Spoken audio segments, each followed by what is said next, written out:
Welcome to the exciting world of the movies. Hello, retro movie lovers, and get ready to celebrate Valentine's Day 2021. Ooh, with the all-time classic. We are continuing the tradition of covering romantic films in honor of Valentine's Day. We started it in 2018 with My Demon Lover, and then we skipped 2019 for some reason, and then last year we came back with Love at First Bite. So we thought we would come back and give you a... actually, this will be the first time we'll be covering a romantic film that's not horror-based or has a monster in it. Yeah. Well, maybe if you count James Spader, he's pretty awful. But, jeez. Yeah. So we're covering the all-time classic Pretty in Pink. I don't like his character. Yeah. And we have it, we're rolling out the brand new Blu-ray, so we have it at the 2-second mark, and it's just the very beginning Paramount logo, which is just a mountain. It's going to come out and say Paramount here in a second, so we're at the 2-second mark. Everybody grab your remotes, your PS3 controllers. I'm going to say 1, 2, 3, go. When you hear me say go, hit play on your remote, everybody, or X on your PS3 controller, I think. 1, 2, 3, go. Alright. Like I was saying, beautiful painting. It's got some animation to it with the clouds going by, and then it goes into the really basic logo. We were talking about earlier how I never noticed that there was snow on the mountain. Yeah, there is snow on the mountain. So we're rolling right along. And I should say, too, like, I just automatically assumed, because, like, John Hughes, like, all his movies that he made, they're always set in this fictional town of Shermer, Illinois. And I always assumed this one was, too, but actually I'm not sure if this one is technically or not, because this is one he didn't direct. He wrote and produced it. I think this might be his first one where, like, he really made, but didn't direct himself. So this might not be Shermer, Illinois, or it could be. It's pretty nondescript. As I see the title, I can just hear the song in my head. Yeah, the song is blasting right now. Which, a bit of info, if anybody out there is curious, which came first, the song or the movie. It's actually the song by the Psychedelic Furs, and they did record a new version for the movie that's like, I guess it was maybe about 3 years later after the original version. It's like a little more polished and studio sounding or whatever. But I prefer the original version. And what's weird is, like, it always seems like to me that they're playing the original version in the movie. Like, it's always kind of cut up when you hear it. But, yeah, supposedly they claim that the re-recorded version's in the movie, which would make sense. But I always thought they just had the re-recorded version for the soundtrack. But, no, it's apparently in the movie, even though I can't tell the difference. But I can't tell the difference when I hear, like, the two versions on CD or whatever. Right away you get the sad picture of what this girl's life is like. Yeah.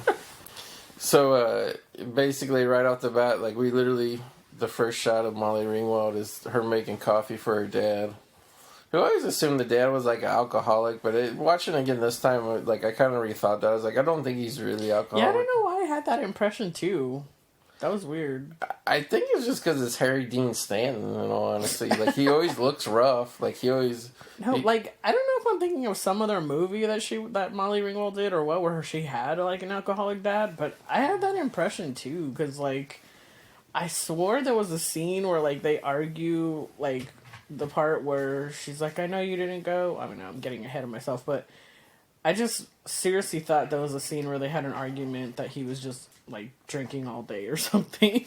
Well, I think it's so weird. There's that little scene, which is one of my favorite scenes, where him and Ducky are just outside, and it's just the middle of the day, and he's just sitting there, and he has a cooler, and he pulls a beer out. Maybe that just, like, totally, like, clouded over my opinion of him or something. Yeah, but he's definitely, like, not drunk in that scene, and he's actually never drunk at all. He's never, yeah. I don't know why I had that perception of him, though. Yeah. So yeah, they have this thing where, she makes appointments for him. He has a job, but it's kind of a shitty part-time. It seems like it's a graveyard shift job or something. That's funny. Yeah. She knows he's just going back to bed. Yeah. And then this is where we kick in. Like I should say, the Blu-ray is awesome. Like I was like blown away by how good it looked. It's just the opening credits. Nothing, you can't really fully remaster opening credits to these older movies the way they made them. You know, they superimpose the titles on them. So a lot of these remastered Blu-rays, when you get them, the titles look a little rough, and then as soon as the credits are over, the movie like gets better looking. That's how this one is too. Yeah. So like we saw Blaine, Andrew McCarthy's character, just for a second. Spying on her a little bit. And now we see the BFF. Yeah, Ducky. Who, like, for a long time, I swear, like, all I ever heard about, like, people reference in terms of this movie was Ducky. Yeah. So, I think he was, like, kind of, like, the popular thing that stuck out in people's minds afterwards, 10, 15 years after this movie came out. Well, I mean, he is the most, like, kind of vibrant person in this movie. Like, he has such a like a big personality, and the way he carries himself and talks, like he's very distinctive. Yeah, I feel like every John Hughes type movie is well, not type movie, but his actual movies that he writes, there's always like this kind of side character who always like steals the show. Like like Breakfast Club is Judd Nelson. I'd say Weird Science, it's Bill Paxton's character, Ducky in this. 16 Candles. I guess 16 Candles kind of has a combination of both Farmer Ted, Anthony Michael Hall's character, and Long Duck Dong. Those were that's what I was going to say, him. The Asian guy. Yeah, Long Duck Dong has been, as a character, I should say, has been, really kind of dismissed in the last couple of years, but I mean, what can you do, I mean, the guy was funny, and he was funny in other movies he was in, like, So we see that, like, basically her character is, like, she wants to be a fashion designer of sorts, and so she's always making her own outfits, and I don't know if they brought it up yet. I don't think so, or when maybe he complimented her earlier, but she reveals that, she buys her clothes from a thrift store to, like, make her designs and stuff. Yeah, she, like, buys a lot of things and kind of re-sews them and tailors them to her own taste. Pretty cool, actually. Yeah. And here we have the, bitches. Yeah, the bitches. Like, there's a couple groups of bitches, because I always thought they were the same two girls, but when you watch the movie, I think there's, like, actually a couple different little groups. Oh, I thought those two girls were the yuppie girls. Well, they're kind of in it. Now, here's something, like, because we don't really know, this is our introduction to James Spader, like, we don't really know, like, who's who and what's what, so it's, like, you kind of have to, like, keep this scene in mind later on to really understand James Spader's character. Like, he actually, like, asked her out. Like, he actually wants to go out with Molly Ringwald. And he said for the last 4 years. Yeah. And I think it's that thing. Like, I wish this would have been, like, explored a little bit more. Like, given a little more depth to Spader's character. Like, why does he want her so much? Yeah. And, like, I mean, the thing that, the conclusion I kind of come to all these years watching this was, like, it was kind of eating him up inside that it was, like, the one girl in school that probably, like, all the girls in school wanted to, like, go out with him because he's, like, James Spader and he drives a cool car and all this and he acts cool and he's rich, but it's, like, he knows that's, like, the one person that, like, won't go out with him no matter what he does, you know what I mean? It's funny, though, too, because it's, like, I get that, like, she's the one that always says no, like, he can't get her to change her mind, that's, like, the holy grail for him.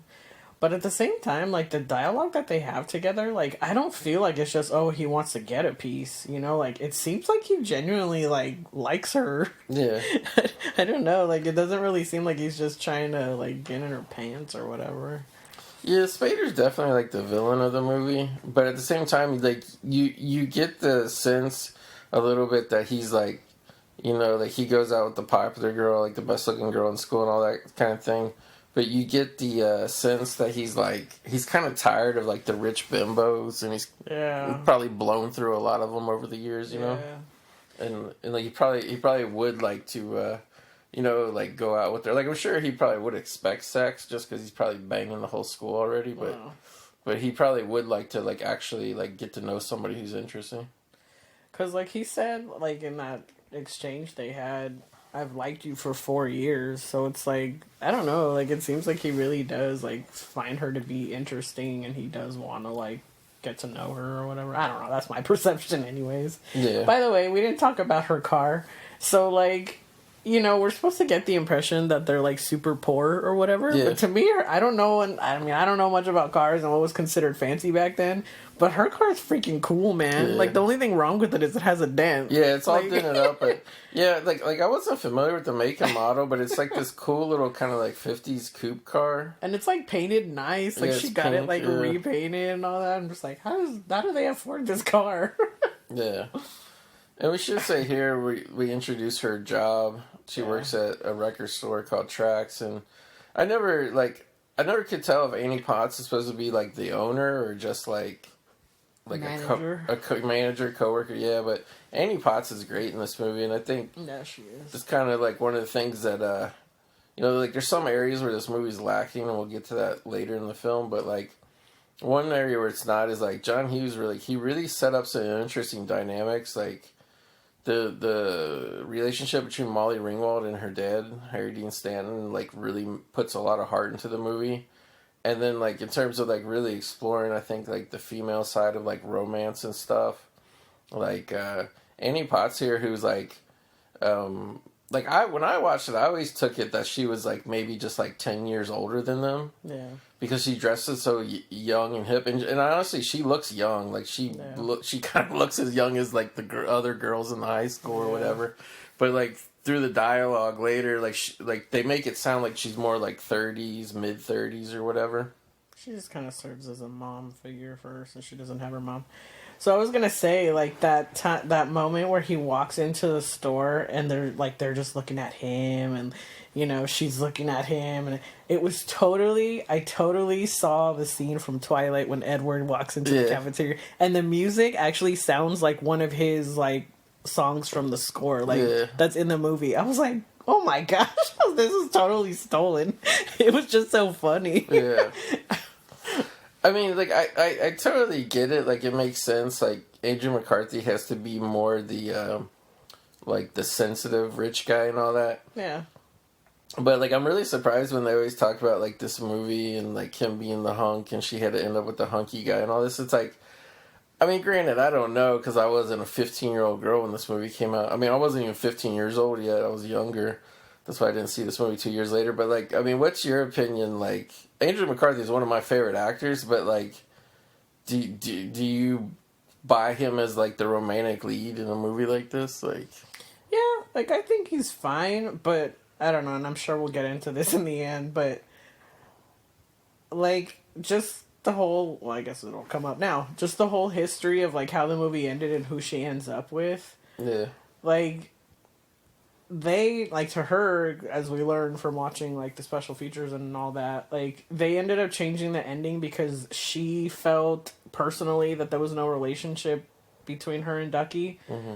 But, like, the way the movie plays out to me, I feel like it's the reverse. Like, I feel like, she likes him, and he's kind of, like, just the way James Spader's character kind of sees her as, like, ooh, the one, kind of that he is interested in or whatever. Not to be with forever, the one, but just, like, that he wants to, be with her or whatever.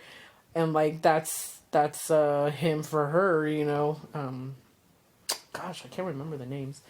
But, to her, like, that's the one guy that's, like, oh, her dream guy, Yeah. But I think the way the movie plays out, it kind of is written out that, like, he's not what she thought he was. Yeah. Like, yeah, he's, sweet and all that, but, I mean, he, like, ignored her, like, for, eventually later in the movie, and, like... He gave into the peer pressure to stay away from her. To me, that's, like... It's like Spader, like, giving into the pressure. Honestly, like, I feel like James Spader's character is more willing to, like, be seen with her in public than his character. What's his name? Blaine. Yeah, Blaine. Yeah. Than Blaine's character was. Because, like, James Spader's character goes up to her and talks to her in public and, like, trying to, flirt with her basically and stuff. Well, and like Blake's character doesn't really do that. He seems like he's more like putting his head down and kind of. So I don't know. That's my opinion of him. Yeah, I don't really. He's fine as that character. I see him as like a love interest because he is cute. He is sweet. Like I can see why she's like all giddy for him and all that. Yeah. But I think it's just that thing where like when you get what you thought you wanted, like it wasn't what you expected kind of situation. Yeah, that's how right. how the situation reads to me, anyways. Well, here we gotta say because she was hanging out at the cool like music club with her friends, listening to a band play. And Ducky's outside hanging out with the Dice Man, who's the bouncer, and he's totally just Dice. He even has a Dice T-shirt on. Yeah. Like that's what I love about his early roles. He just came in and was just Dice. Like he was like Dice the doorman, Dice in Private Resort. He's just like Dice the guy at the fucking hotel, whatever. Yeah. But yeah, it's funny what Dice says. Like he says, well, he's like, why don't you think about this, Duck Man? He's like. She goes to the one place where, you can't get in. What does that say about you? And it's true. Like, I mean, that's not the only reason she goes there, but I mean, it's, it's obvious. It looks like a VW logo on the front, but I can't tell. It does. I don't know. In Illinois.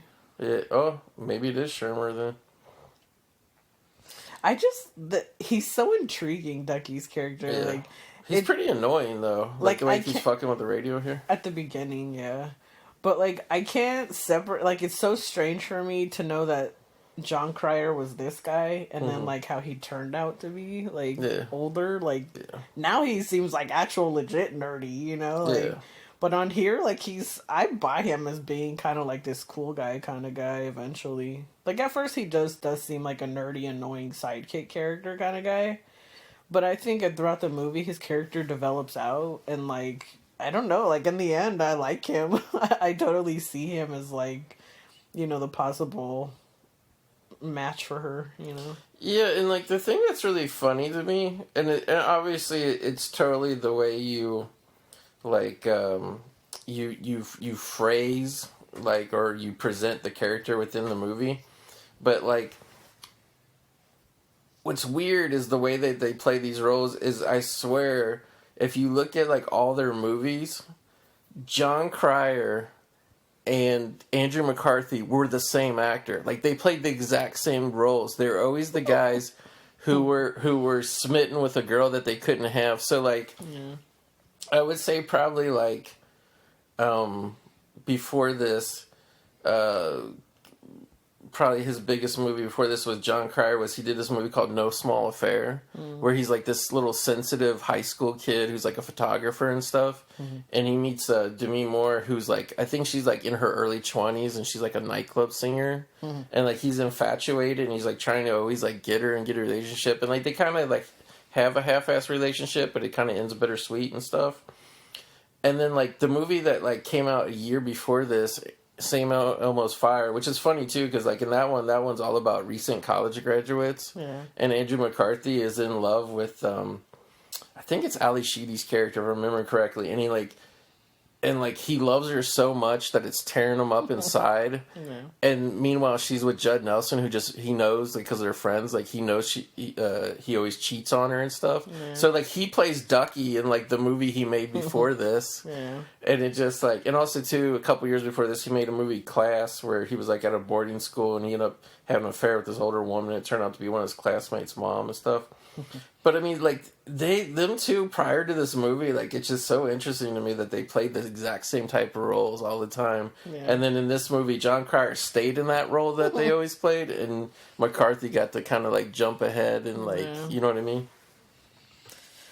I like this scene with the dad and Ducky talking.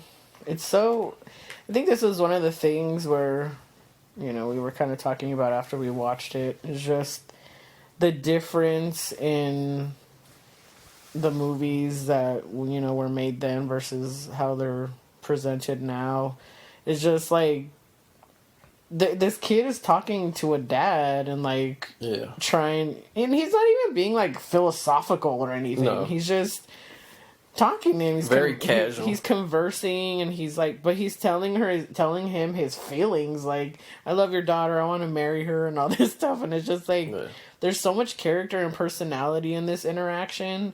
And then just the way, like, Ducky's moving, his gestures, and, like, just so much personality that is just so absent in movies today. Well, first of all, there's no teen movies made anymore now. Because China doesn't want them. But even, like, in adult people movies, which, again, hardly any of them. Hardly exists. But, like, you just don't get that anymore. So it was, like, I was telling you, like, it was refreshing watching this, because it was just, like, I love just interactions with people, and like interesting people is even better, you know.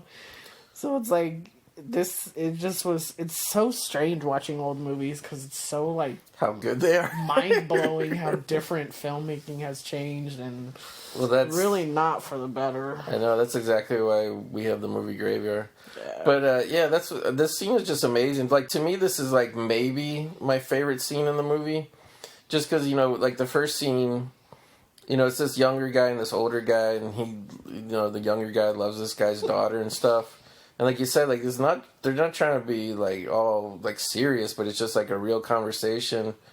And like how Ducky's like, I love her and everything. And, you know, because we didn't really know in the first scene, Harry Dean, like, why does he want to get out of bed? Like, is he like a drunk? Is he whatever? But we kind of like find out what his deal is there, where he explains to Ducky, like, listen, like, you know, does she know how you feel and all this? He's like, well, listen, he's like, she might not love you back. He's like, she might, but, you know, she doesn't. And he explains, like, that happened to him with her mom. Like, it was an adult conversation, but it was still, like, a young conversation, because, like, the dad says, like, oh, yeah, I felt like that about someone. And he's like, was it a girl or whatever he says? Like, it's such a childish thing to say. It's like, well, what do you... Well, I mean, I guess it didn't have to be, but it's just funny how he's just, like, so, like, childish about it when he's about to tell him this serious story. And then he does tell the story, and then, like, you know, they're having that moment. And then when he gets up, he's like, okay, I'm off like a dirty shirt. And it's just like, what?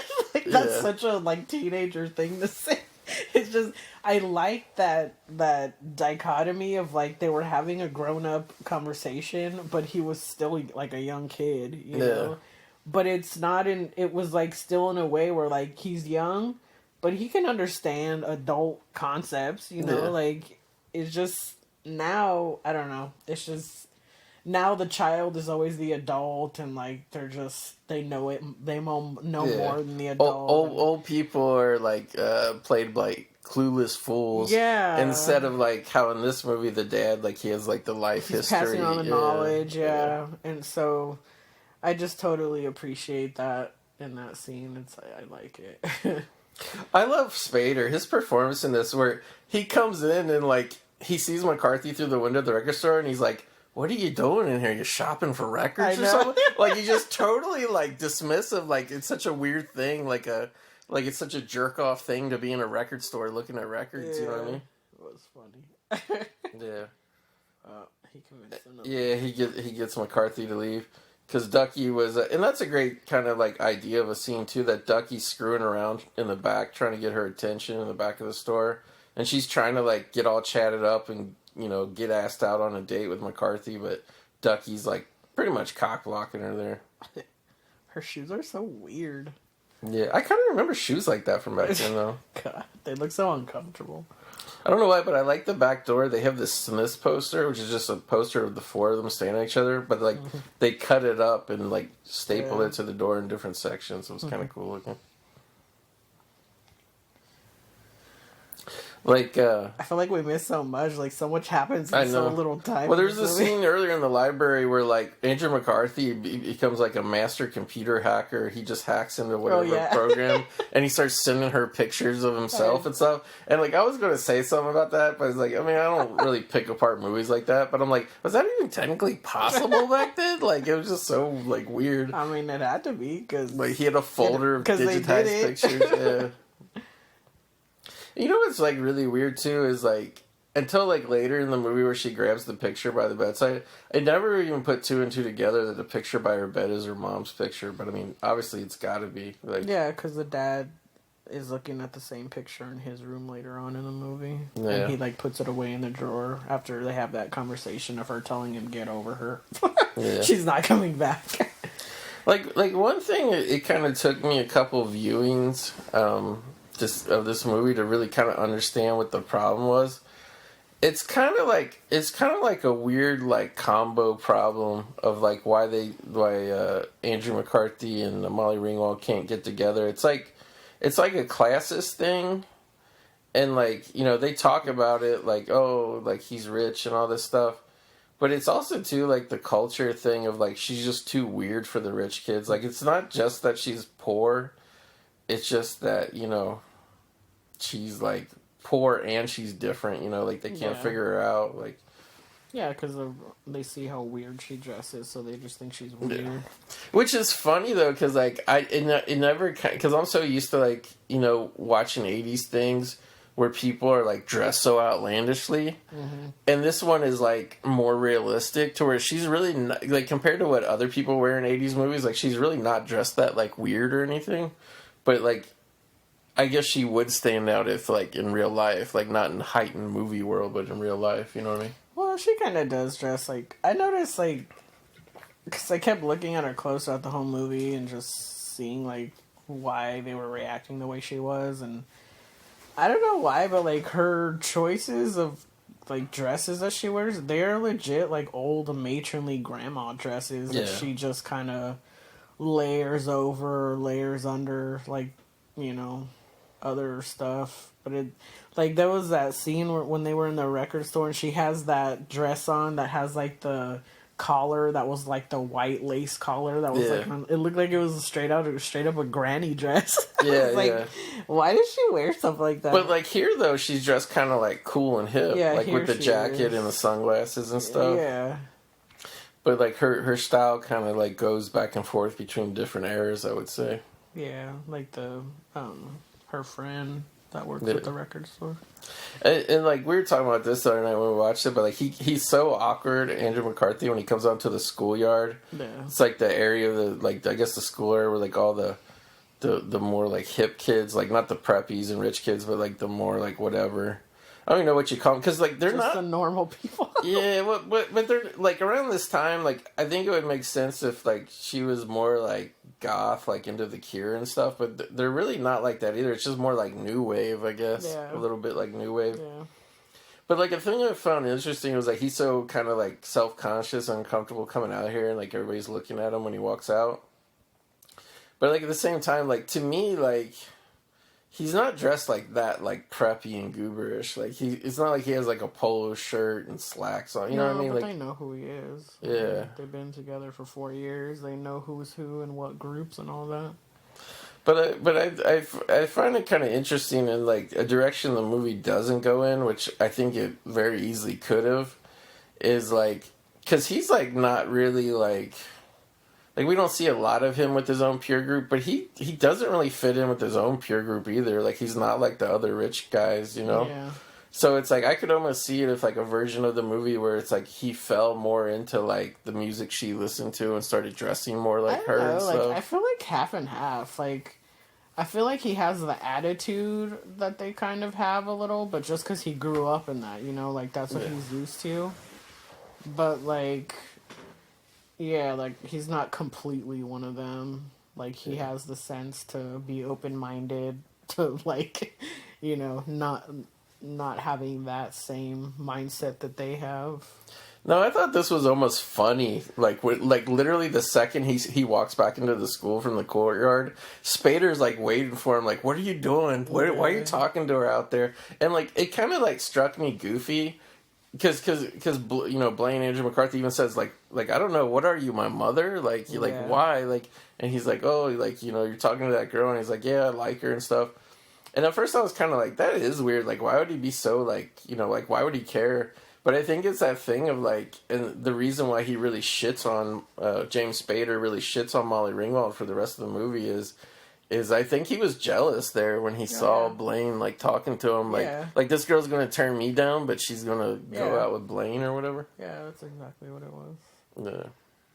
Oh my gosh. I just, like, I think it's this part, like, where you just kind of, I don't know, it's so funny because, like, like I said earlier, Ducky's character is so dorky, and it's not like John Cryer is, like, that, like, hot or anything, you know, and, like, I mean, he's not ugly, he's, I guess you could say he's cute or whatever, but he's just not, like, how you were asking about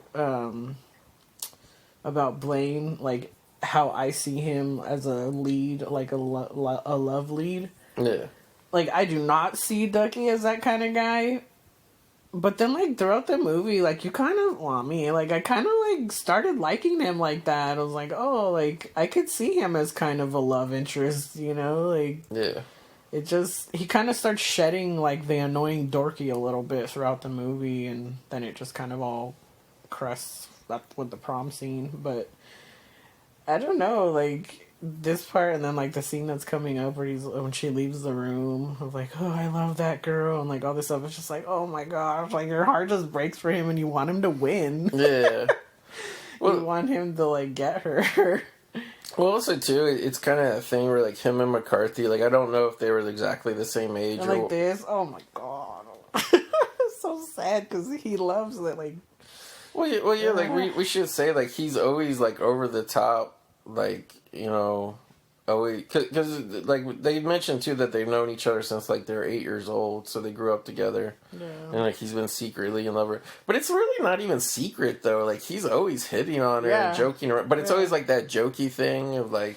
See, like, that reason how she's saying that there was nothing between these two characters, so that's why they changed the ending. Yeah.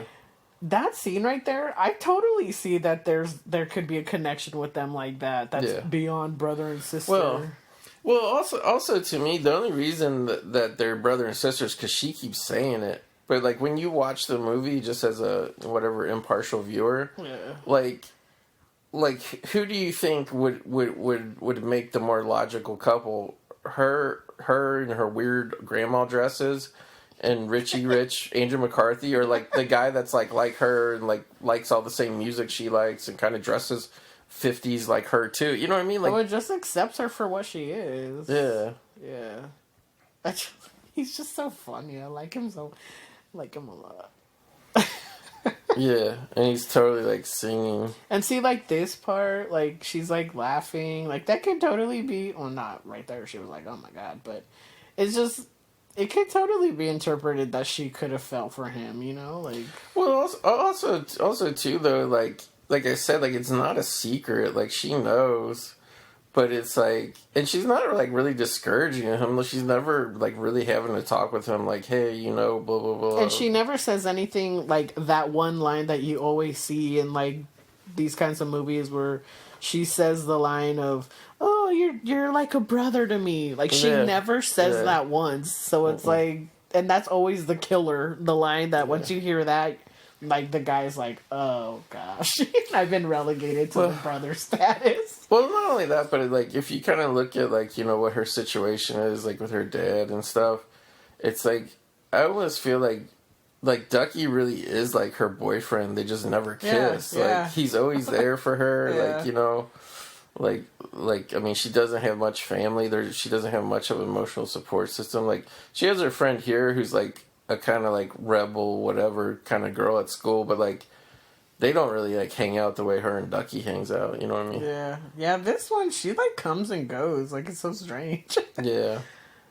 I think that was more of a trend of these movies back then is, like, you know, like this. She looks like she's, like, 30 years old. Yeah, she does look weird. And here we get introduced to, like, a third, like, extra mean girl, Gina Gershon, who's just kind of always there, like, to make a bitchy face, but she never really factors into stuff too much. But yeah, like, her kind of, like, more rough friend is always, like, telling, like, I thought it was interesting, too, because it's, like, as much as, like, the whatever bitchy girls, like, make fun of Molly Ringwald... They always play it off like, oh, they're just always attacking Molly Ringwald, but it's actually her friend who's kind of always instigating it. No. Because same when earlier in the classroom when they got, like, in trouble or whatever, Oh, was that friend there? Yeah, she was like flicking them off and stuff. Oh, yeah. totally missed it. Or maybe she was like mouthing something to him. So like she's just constantly antagonizing her. Yeah. And then it's kind of like in turn the girls always take it out on Molly Ringwald kind of thing. Yeah. But I mean they do goof on her. But the movie and the dialogue, like when Molly Ringwald goes to the principal's office, they make it out to be like she's so persecuted, but like it's really her friend is always stirring up a lot of shit with the rich girls too. Well, it's just because she raised her hand and continued the trouble, and she doesn't usually get in trouble, so it's a big deal that she talked back like that. Yeah, like, I always found this interesting, too, like, this scene. I kind of always related this scene, because, like, I had, like, a similar instance where I got thrown out of a class my senior year in high school. And it was just a teacher who couldn't control the class, so, like, even though everybody was acting up, he would always try to, like, whatever, punish me only, which was weird. And then, like, you know, I left, whatever. Like, I was just, like, walking around, like, for the rest of the hour, and I was like, oh, like, I don't know what to do. So, like, I went into, like, the guidance counselor's office, and I told him what happened. Because it wasn't like I got turned into the principal or anything, because I literally didn't do anything. I just got told to leave the class. So I went and told him, like, what happened. He was like, okay. He's like, you know, he's like, don't worry about it. Like, you're doing fine. Like, whatever.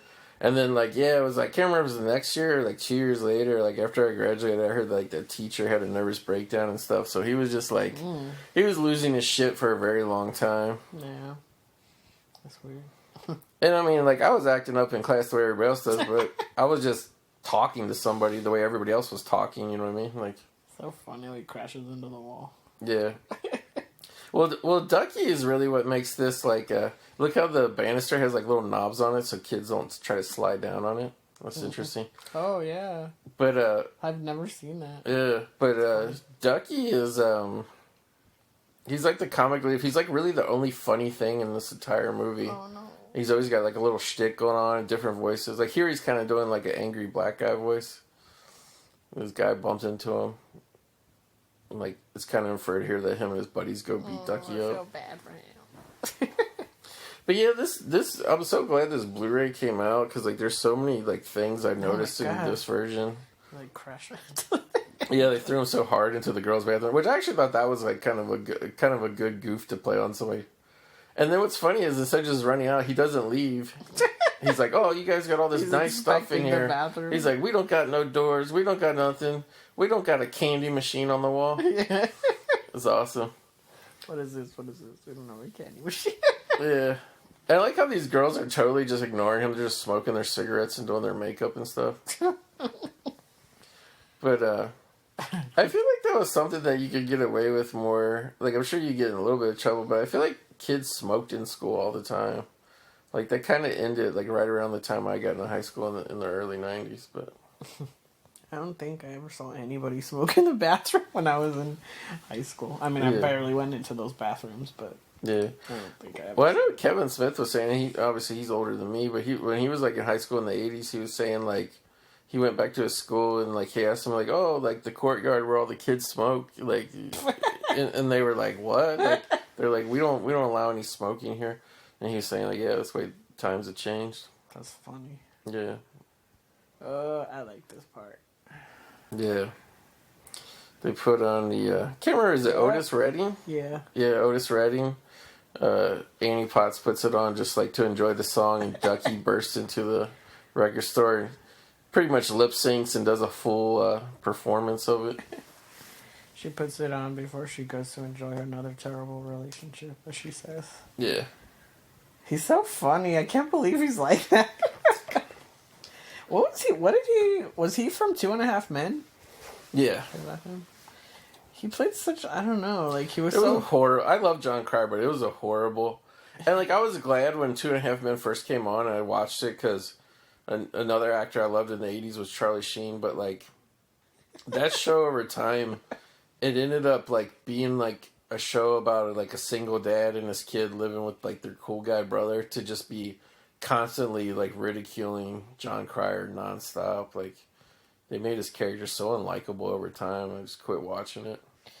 But like it's such a difference in character, like from what he could do, like this kind of stuff, to be funny, to where Yeah. like then he just turned into this like boring kind of this guy on a sitcom show that didn't do anything.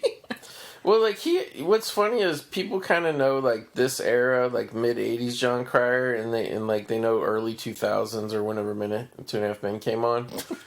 But like he had a really interesting kind of like as his career winded down, he was doing independent movies, and I got some of them. But like one of the movies I really loved was Hiding Out. It was made a couple years after this, like maybe just like the next year after this, maybe 2 years, where he played a young Wall Street broker that got he got like wrapped up in some murder case, so he had to like shave off his beard and pretend to be a high school kid and hang out at a high school to like hide out so the mob wouldn't get him. And then after that, he made one called Dudes, where he played a punk rocker. Him and his buddy were on a cross country trip. They're like total punk rock guys, and like I can't remember who it was, but like this small town, like these guys killed their friend, played by Flea.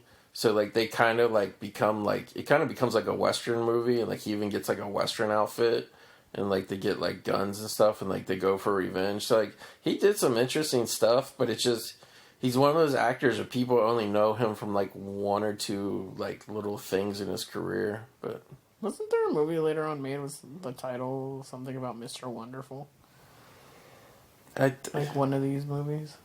Or Some Kind of Wonderful, I think is what I'm thinking of. That came out the year after this. Oh, okay. Yeah. But this is so sad. Oh my gosh. Now he's really gonna get his heart broken. Yeah. Ugh. Because basically, yeah, she kind of set it up. Her and Andrew McCarthy are going on a date, and he was going to pick her up at work, and unfortunately, Ducky was there to witness what was going on, that she was going on a date with them. He's so sad. Ugh. He's like, what the hell?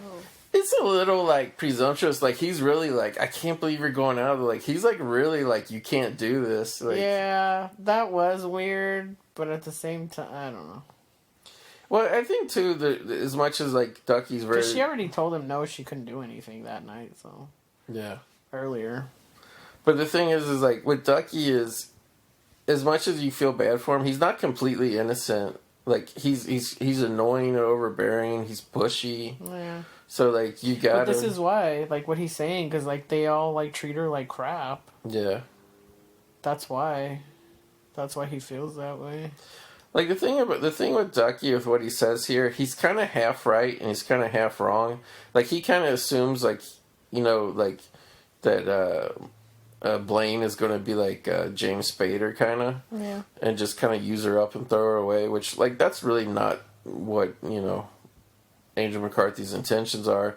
But he is also right, too, when he talks about, like, them as a group, that they're totally going to, shit on her. And, like, they totally do. She gets treated like garbage. Yeah, like, when they go to the party. Yeah.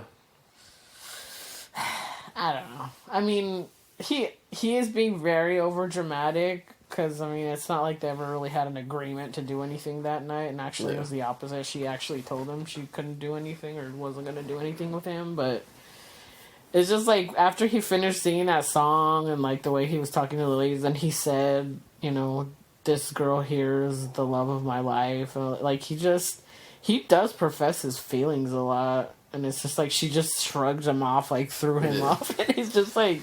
She doesn't take him seriously, like, what he's saying and what he's doing, and that's what makes me feel bad for him.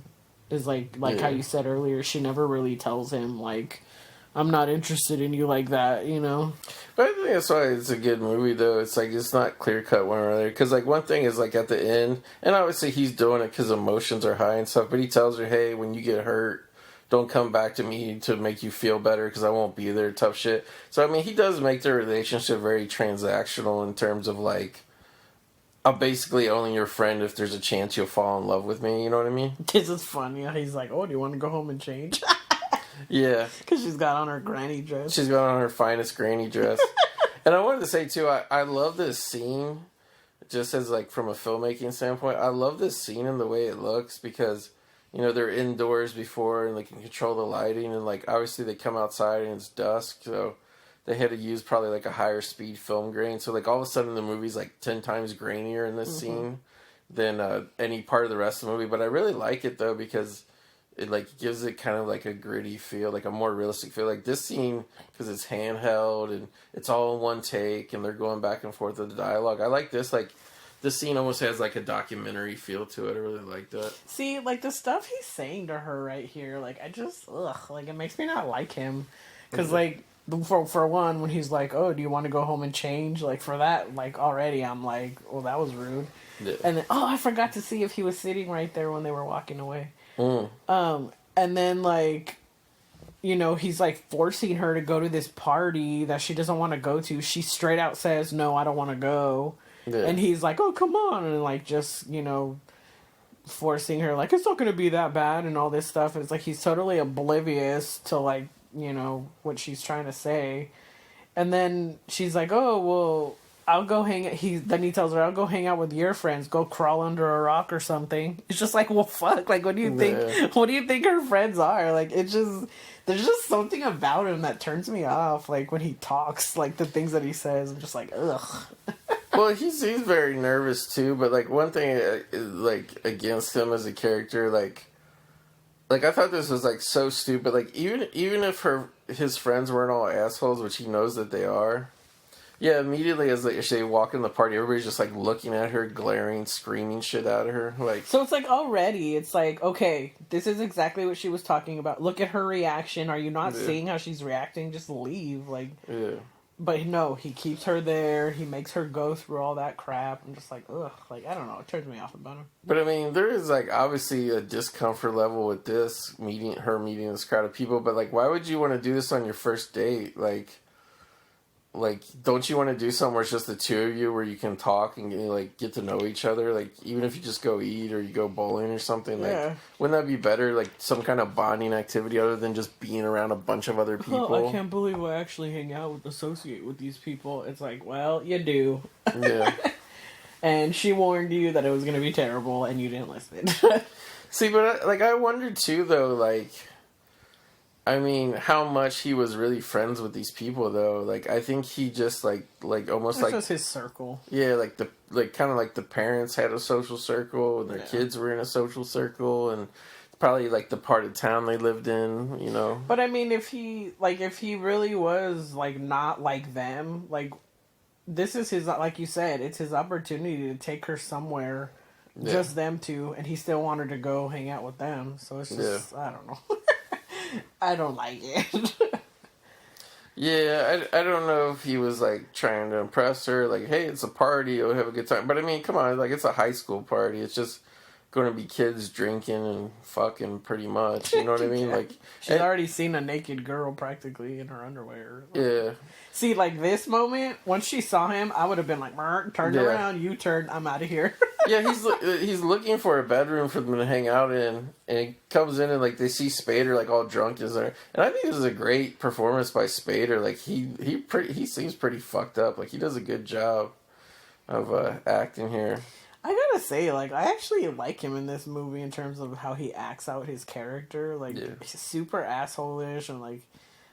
But I don't know, there's something to him that I feel like is deeper. Like, he has, like, real feelings. He's, like, how you're saying Andrew McCarthy doesn't really fit in with the group. Like, I kind of feel like that's how Spader's character is, too. Yeah. But he actually lets himself just get lost in it anyways, because... he doesn't think that, you know, he could be anything else. Yeah. I mean, granted, like, he wasn't alone in a bedroom. He was with the girl. They were in there banging, obviously. Yeah. But, I mean, at the same time, like, he's not, like, with the other people in the party. Like, But to be fair, like, one thing that was interesting, I mean, Spader's definitely shocked. Like, they play it off, like, once he sees Molly Ringwald in the doorway, like, he's shocked that she's there. Yeah. But he actually is, like, somewhat nice. Like, he invites them in, tells them to sit down and have a drink or whatever. Oh, you're worthless, Lardy. He tells the girl. Yeah. That's one thing, too. Like, he's such an asshole to the girls that he's with. Well, I guess just her. Yeah. But she's, like, the biggest jerk in the school, though. I know. It's just funny the way he talks to her. She doesn't even care. And this is another thing too. It's like, why are you sitting there? Like, Yeah. why don't you get up and leave? Like, Yeah, she's like Spader's just kind of like, oh, you're being a bitch, whatever. But like, she's totally like high and Xanaxed out. Like, she's just insulting both of them, both Molly Ringwald and Andrew McCarthy, calling him a faggot and all this, and saying, "Oh, this bitch is going to ruin my night being here and all this." yeah. So it's like, yeah. But I always thought it was weird too that like McCarthy like grabbed the 6-pack of Budweiser and stuff and the bag of pretzels. Did he really think Molly Ringwald was going to sit down and drink beers with him? Like, come on, it's just. Yes. I mean, it's just. That's what I'm saying. Like, Yeah. I don't, like, he's not likable. Like, I just don't, like, his character is just, like, not likable in any way. I mean, I like his character. I like him in the movie. I just think he's more like clueless. But I mean, it's, you know, if like he would have blown this relationship or whatever, like it totally would have been on him, in my opinion. And then what a weird thing to, what, do you want to hit me? It's like, what? Like, Yeah. why are you getting violent? Like, what the, it's just, I don't know. I don't buy his character. But this is what I find interesting about the movie. It's not this black and white thing of like rich people are assholes and the poor people are cool. Because like now they try to go to the bar that she always hangs out with where the band's playing. And like now they're going to be unwelcome there too because Ducky's going to be an asshole. But I gotta say, like, this is another like favorite thing of this movie to me. Like how like all of a sudden Ducky got into the club. Yeah, I know. Because Annie Potts said she was his mom, and like they're obviously drinking. Like she's really shit faced, kind of. Yeah. But like it's kind of interesting though that she's like intrigued by Ducky, whereas like all these high school girls are like, oh whatever, Ducky's such a weirdo. Yeah. She's actually like, this is an interesting guy, like. Because as an older woman, like, she can see that, like, the devotion that he has, like, the passion that he has, and that's appreciated for somebody who's older. Like, because the way she talks the whole movie about all these jerks that she goes out with, it's like, she wishes she had a man that would, like, talk to her the way he does. Yeah, who's actually, like, present there with her. Yeah. And I mean, like, I don't think there was, like, really anything was going to happen between them. She was just being friendly, you know, just hanging out with them to make them feel better. But yeah, it was interesting, that relationship that was friendship that was kind of going on there. But then as soon as Molly Ringwald comes in, like, Ducky takes it up a notch, puts his arm around her, tries to make her jealous, like, you know. He's not going to ride his bike past her house anymore. Yeah, because, like, Ducky talks about how he rides around on his bike past girls' houses. And he says, oh, you know, I might put you on my route. And, like, she actually, like, smiles. Like, she likes it. Yeah. That's funny.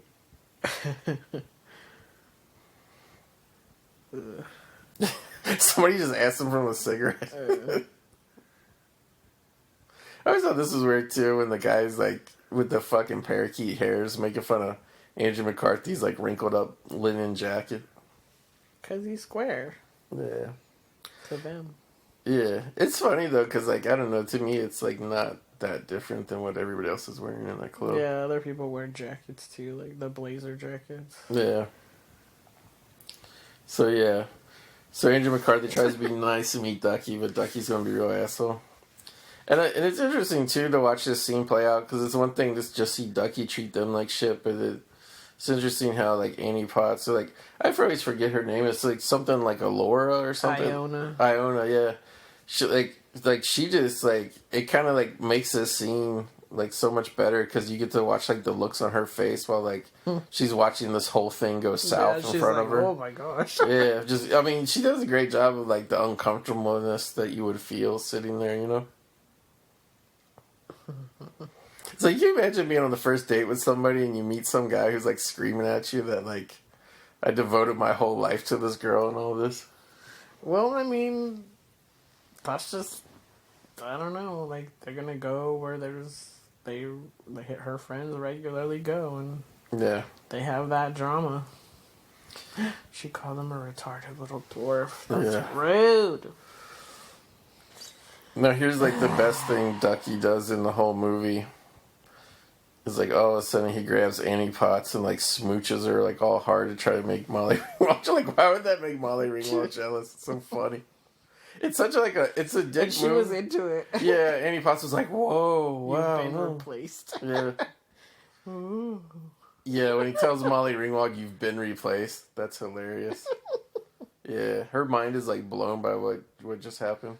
Because she does. She says later on, my thighs, my whole body was burning, or whatever she says. Yeah. And then he wiped his mouth. Like he was grossed out. Yeah, he was. I thought of that too. Like, is he wiping his mouth because he's grossed out, or is it just because she had lipstick on, or what? But either way, it's like, yeah. See, like he's so like oblivious to like all this terrible crap that's happening. Like he's all happy and smiling, swinging her hands. So what now? It's just like, dude. Yeah, what a great date. Are you not like realizing that all this crap that's happening is terrible? Yeah, like went to a party where like the second she stepped in the door, people are screaming at her.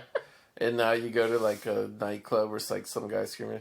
Which, by the way, when they were walking around that corner, there's, like, this guy, he's just an extra, he's, like, smoking a cigarette. He's, like, blowing the smoke, like, 50 feet up into the air. And when I was thinking when we were watching there, and I was like, damn, I wish smoking was actually that fun. Like, I would actually smoke if it was, like, as fun as they make it, magical as they make it look like in movies. Like, you see people smoking in movies, and it's like the second they light up, they're, like, instantly happy. But in real life, you always see people outside, or, like, their job or whatever, like, they look miserable smoking a cigarette. Yeah. There's the crux of the issue. Yeah, the big scene. Because she wants to go home, but she just wants him to drop her off at the record store. Which, I always thought she should have been like, my car's there, like, don't take me home. Like, just drop me off at my car. Because it's not like she's been drinking or anything. And he's like, what's the problem? I'm not being a jerk. What's the problem? And then she finally blurts out, I don't want you to see where I live. So that's like, obviously the whole issue. So yeah, like this has been a terrible date mostly because of the way other people reacted to them going out. But at the same time, like he should have planned a better date. I mean, just like literally anything. Like I get the feeling that she likes him, he likes her. They could have done the lamest thing in the world and they would have been happy. You know what I mean? Like trying to involve other people into it. Kind of fucked it up. If I was in a Turkish prison. Yeah. I don't know. I ain't into this relationship. Yeah. Yeah, Andrew McCarthy has a book coming out soon. Like, I think it's like in the pre-order thing where he talks about his career and is like I actually want to get it. I want to hear what he says. Because now he's like a travel writer and stuff. The magic question. Damn. I know. That was all he had to do was ask her to prom, and she was all about it. All of a sudden, that terrible date was washed away once she was going to prom. I feel like that's, in a weird way, I feel like that's realistic, though. I mean, to like just randomly start making out with him, I don't know. Ooh, I guess so sexy. Yeah, he's caressing her grandma. Caressing her granny's dress. Yeah. I have to say, though, I literally like this shot where they're kissing in front of the headlights of the car. Like, it's very cinematic looking. And then she comes back.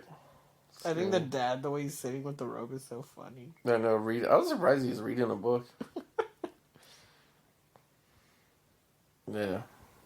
It just seems so weird, because, like, she came out in a robe earlier, too, and I'm just, like... It seems so strange because it looks like they're just like naked under the robes because you can't see any like pajamas or anything. I'm like, oh my god, they're just walking around naked with robes. It does look sheer or whatever. Looks weird. And then the dad like that with the daughter around, it just seems like strange. I think a big part of like their relationship or whatever that's like interesting in this movie is the way other people react to it. Like where she explains, to her dad that, she got asked to prom and who the guy is and he's rich. And I really love Harry Dean's, like, just his reaction, like, where he's like, well, is that a problem? Like, if you guys like each other, it shouldn't make any difference. Like, well, it's just funny, too, how she's like, oh, he's a richie. Yeah. Like, he's like, what? So even to some degree, even she's putting him kind of, like, in a box, Yeah. That was one thing that, like... I don't know if I was kind of... I mean, obviously I wasn't old enough around this time to, like, understand what social circles were like in high school, but... Yeah. It's just, like, when she's having the conversation with Ducky earlier, too, and, like...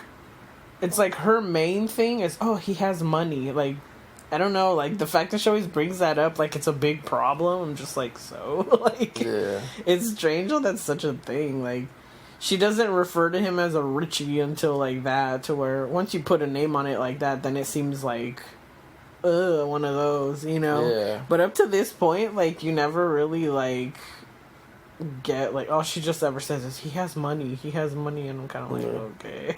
I always thought that, like, even when I was a kid, though, like, you know, when I got to be high school age, I always thought that was silly, that, like, kids in school would be like, oh, so-and-so's rich, so-and-so. I'm just like, well, they're not rich. They don't have any money. They, like, their parents might buy in this pair of shoes and this jacket and all that, but, like, they're not rich.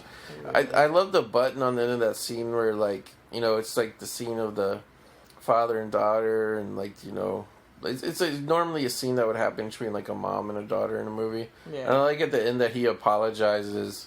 I think it's a great acting little moment where he apologizes that, you know, he has to be the one that she has these talks to. Oh my god, that's totally not her. Yeah. I didn't think that was her either when she was walking out of the house. She was walking out, yeah. But I also like, too, she says, well, don't be, because I'm not, you know. Yeah. Like, I like that, you know, she, like, there's not, like, a part of this movie where it's like, speaking of not being somebody, I know. we get a rad flashback. Ducky's flying around Chinatown, literally doing wheelies. I swear that dude is from Rad. Yeah, it looks like the guy from Rad. Then he even jumps up and rides the thing. Yeah. He doesn't look anything like John Cryer. Like so, but that's the joys of high def.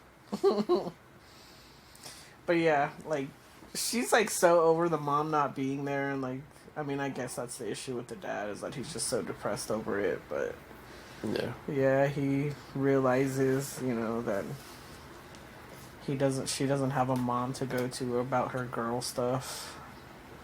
And she reassures him, no, you know, she couldn't have said it any better. Yeah. That was sweet.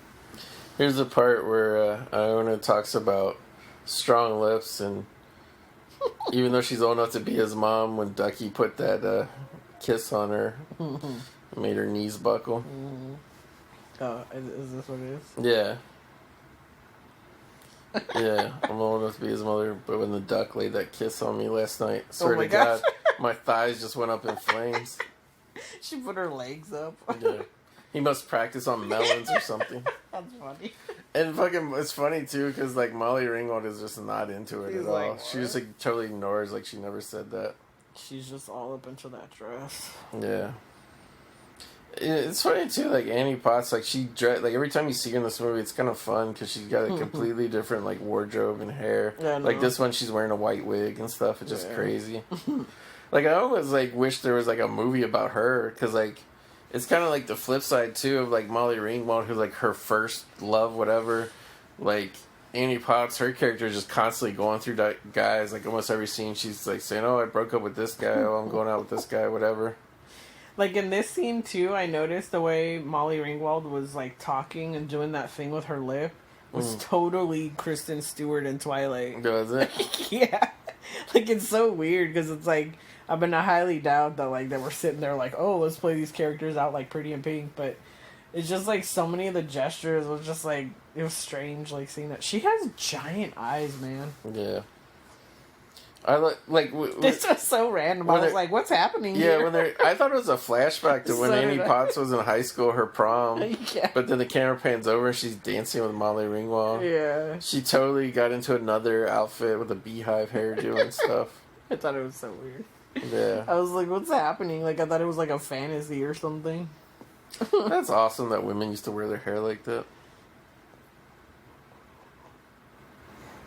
But yeah, like the thing that's funny, and I think it kind of hit like Kristen Stewart too, is like I feel like Molly Ringwald's career kind of like stalled like once they realized she would never play like regular like characters. Like she was so awesome of an actress for how young she was. Like this is kind of like the middle of her career, kind of. Well, not her career, but you know her '80s career, like what we know her for. Yeah. And like her earlier movies, she did look even younger than she does in this. And she was young. Like, I think she was, like, 17 when she made this movie. Like, the earlier one, she was, like, 15 or whatever. But yeah. But it's just, like, she always had to be a quirky girl. Like, the only exception is actually Breakfast Club, where she plays the rich girl in that. Yeah. And she does a great job, too, because, like, there's actually a scene where she breaks down and cries, and it's just like, everybody expects me to be perfect and be like this and not who I am, you know? Yeah. Yeah, I was talking to you about it, too. Like, I generally never really am into, like, the Molly Ringwald movies. And, like, it's funny because she comes out on Riverdale now because she plays Archie's mom. Yeah. And it's just so funny because, like, I like her now as an adult, like, more than I usually do when I watch her in her movies young. So Yeah. It's so strange, but, like, I don't know, like, it's funny how she was such a thing. Like, I wonder if it was because she had red hair and it was, like, so it made her so distinctive or something. I mean, she was just a young actress, and I don't know how he came across her, but, like, John Hughes, like, once he just was mesmerized by her. Like, he actually wrote this movie just for her. Yeah. So it's like, you know... Here we got some more Spader and McCarthy action, where this is where, like, Spader really comes out, and he's just, like... He's really slamming. Because, like, even at the party, he was, like, cordial or whatever, kind of in his stone, fucked up way. Yeah. But he's trying to roll this joint, and he's telling McCarthy, you know, she's trash and all this, and, you know... Everybody's so upset with you because you took her to the party, you know, almost ruined the party. Which is just ridiculous because that party was, like, so out of control already. He's like, listen, I don't need a lot of shit on this Blaine, okay, really? And it's just like, it's so fucked up. You're trying to tell your friend who he should date. Like, it's... Well, it's just more that he's just... It's because she doesn't ever want to be with him. Yeah. He's saying that everybody at the party was upset, but it's really just him that was upset. Yeah. Yeah, he's just doing anything he can to talk him out of it because he could never get her. Yeah. But he's like trying everything in the book. Like, he's saying, like, you know, the friends, like, the party was upset. Now he's saying your parents won't like her and all this kind of stuff. So he's, like, really, like, I mean, he's really just, like, I don't know. He's really throwing every excuse he can. Oh, dang. Yeah, he calls her a low-grade piece of ass or whatever. And it's really fucked up, too, because he throws it on McCarthy, like, if you want to ruin a friendship over a low-grade, whatever, piece of ass. So, like, he's really, like, I don't know, he's really making it seem... Yeah, and then he walks like, why don't you take a shower? You look like shit. But he's really, like, making it sound like, to Angel McCarthy, like, he's doing something wrong, you know what I mean? Mm-hmm. And, like this scene where they go to the horse stable and they're kind of just, like, talking and... kissing. Like, I almost feel like we needed to see them date a little bit more. Yeah. Because it's like... Because, like, really, it's, like, this big love story. And, like that's, like, I guess this is, like, kind of where the movie, I don't want to say falls apart, but it kind of doesn't end as strong as it could have. Yeah. But it's, like... And I say every time I watch this movie, like, for some reason I think they're gonna have a sex here, and I'm glad they don't, because I think if they did have sex, it would complicate the movie, like, so much more, you know. I never felt that. I just think it's weird that they're just sitting in dirty hay. Yeah, with those gross old, like, horse blankets that you, like, wipe a horse's it's like ass this with. fool cannot, like, plan a nice date to save his life with all the money he has. Yeah, like. It's like, and that's what I'm saying. Like, I just get the feeling, like, as if he's just, like, embarrassed to be seen with her in public or something. I don't know. Like, it just... Well, I think with this, it definitely could be the case. He just was trying to think of secret. But it's like either way, it's like, oh, he's so rich. It's like, it really doesn't matter, because, like, at least Ducky will take you, like, Taco Bell or something. You can sit on a plastic stool and eat lunch or whatever. Like, Taco Bell? Yeah, well, I mean, just a regular place. Like here, you gotta go be on fucking horse hay and blankets with fucking fur on it and shit. It's like, yeah. But this right here, you know, this end scene where they're kissing in this horse stable, it's pretty much the end of their relationship in the movie. Which is interesting, because, like, when this scene happens, like, you have no really, like, inclination. Like, yeah, there's still, like, a whole half hour left in the movie. Like, you have no inclination that things are going to come to a screeching halt here, you know what I mean? Yeah. And it just sucks because, like, she's so honest with him and, like, just, tells him how she feels. And he's so, like, never says anything and never explains what his life is like. And, yeah, he holds back. And that's what, I mean, granted, it's very subtle and kind of in between the lines. And here they cut to Ducky being miserable. And Ducky really lives in squalor, though, man. He got spray painted art on the wall. He's living in a shithole. Just a little mattress. But, yeah, like, I always felt like he felt like he didn't belong where he was, or he didn't like it, or whatever. Like, I wish there was, maybe an extra scene or two to really explain him more. And now, now we're getting to the plot of the movie with the prom. She goes searching for the dress. And, like, this, I mean, I don't know. Like, this store does not look that fancy. Like, I was really surprised this dress she was looking at cost $650 back then. That'd be like a $2,000 dress now or something. Yeah. And, like, I'm kind of surprised because, with her, like, I mean, she has a job, so she probably has a little bit of money. But, like you said, she buys the thrift store things and redesigns them or whatever. Like, I'm kind of surprised that, like, they play it off later when she makes her own prom dress, that they play it off like she had this idea, like it was a big miracle that happened. Like, I would have thought the second she got asked to the prom, she would have started working on her dress, you know what I mean? Yeah. So it's like that's what she did with all her just normal everyday life clothes. Yeah, we got more rich bitches coming in. It's like, other than the end dance here, like this kind of like the only other glimpse of Gina Gershon you got in the movie. Is she in the dancing movie? Yeah, she, like, it just literally like sitting with a group of people and all that. Dance scene movie. The dance scene.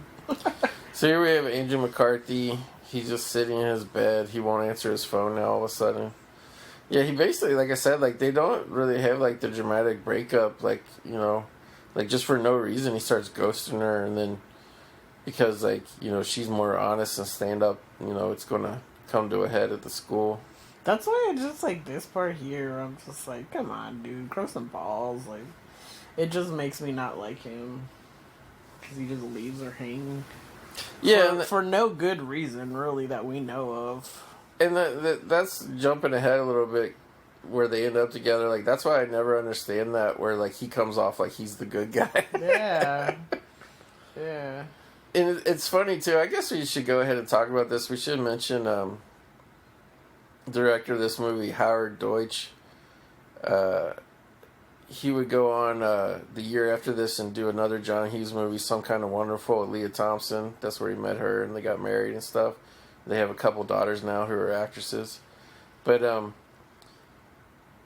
yeah, there's, like, a thing, like, it's not even on Wikipedia that John Hughes didn't like the ending, like, changing the ending, which I was like, but he wrote the new ending. No. And then supposedly he didn't like Howard Deutsch, like, supposedly they had a falling out. I was like, but then he still had him direct his next movie. So I'm like, I don't think it was really a falling out. I just think this movie, like, never knew how to end. I mean, it had the real ending that it should have had, but, it didn't, like, work according to everybody, supposedly. It's funny because, like, he buys her this, like, fancy dress or whatever, and he just buys it for her knowing she's going to chop it up. Yeah. Yeah, I mean, I always got the feeling that he got it, like, either at a cheap place or he got it secondhand, and he was saying, you can do something with this or whatever. The fabric's nice and stuff. It's just funny. Yeah. I can make something out of it because it's not good enough. Yeah. She doesn't say that part, but it's just funny. It's interesting, too, like, the way they play this is interesting writing by John Hughes, that they, kind of once, like, her world kind of starts to crumble a little bit, once she can, like, she don't know exactly, but she can tell shit's going south with Andrew McCarthy. Like, all of a sudden, she, like, gets, like, more, I guess you would say, I don't know, tough on her father. And, like, I kind of like that, too, because it's more like when shit goes wrong for her and she gets stressed out, all of a sudden she becomes harsher and more mean, you know what I mean? See, this seemed, too, like a kind of... I thought it was weird that he never really explains like what he's been doing with his time. Yeah.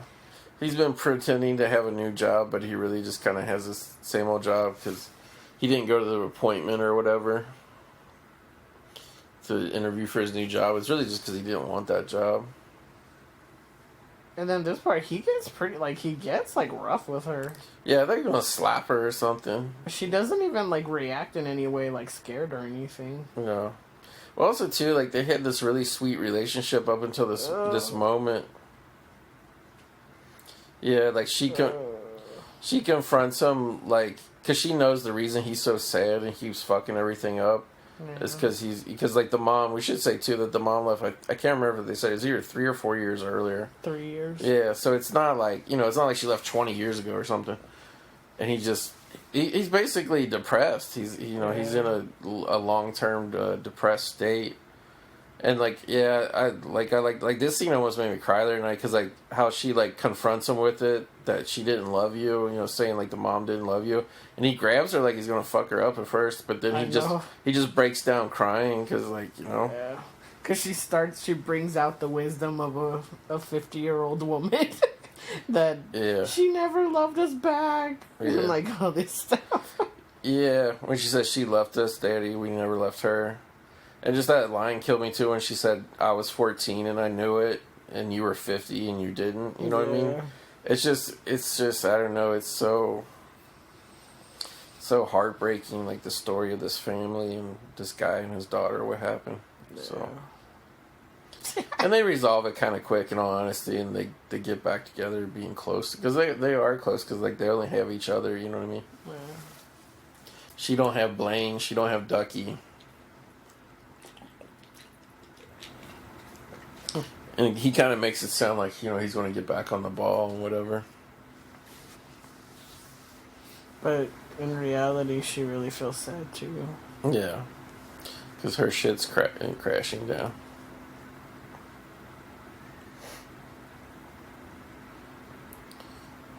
I think it's weird though that the way she feels about the mom that she still had that picture of.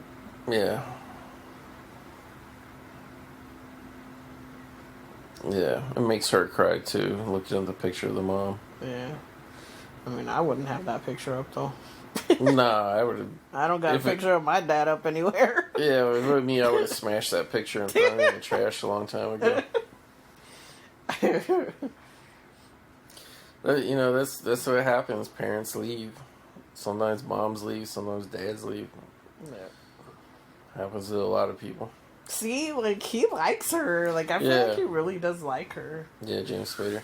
But at the same time, even if they went out, he would be no good for her. Yeah. Although, we don't. It's hard to say. We don't know what his intentions would be for her. But I do feel like if he really did have something going with her, I feel like as much of a dick as Spader is, I'm not saying he would be really that great of a boyfriend to her, but I think he would stand up to all his friends and tell them to shut the fuck up because he has that kind of balls, and he is the leader of the social circle. You know what I mean? Yeah. Yeah. McCarthy looks like he just wants to sink into the woodwork here when he sees her waiting for him at the hall. I have to say, it's highly improbable and it's movie, world magic, whatever. But I like the way this movie constantly puts the three. It's a love triangle that's not really a love triangle. But I like how Ducky's always nearby when the major stuff happens and he sees it going down. Alright, here's the moment of truth. So, yeah, apparently, she's I called and left messages for you, and he's He's claiming he got in trouble for going to the stable. Yeah, that they snuck in the stable. And I'm curious if any of it's true, in all honesty. I know.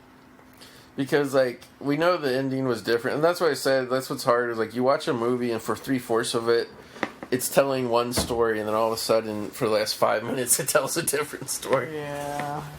But, because when they changed the ending, pretty much, that's when they came up with the thing of, he'll go by himself. So I think he really, in the original one, he was going to be there with a different girl. Yeah, let's see what he says. A month ago, I asked somebody else, and I forgot. Yeah. Yeah, so we don't know if the stable story is real, and we don't know if this is real about asking somebody else. I think something's real. One or the other is I think real. the other date is real. Yeah. But He has been. Either way, he's been dodging her for no reason. He's treating her like garbage. yeah. And he still has nothing to say for himself. Yeah. You don't understand. It has nothing at all to do with you, but I'm still not going to tell you what it is. And again, he starts crying, so it's not like he's, There's something. Yeah, There obviously is something wrong, but he just never he never says what it is. And maybe that's also too the contrast between him and Ducky is Ducky wears his heart on his sleeve and he holds everything and everything's hidden and repressed. That's with what him. I don't like. That's what I'm like, ugh. And then this guy. Yeah, Spader.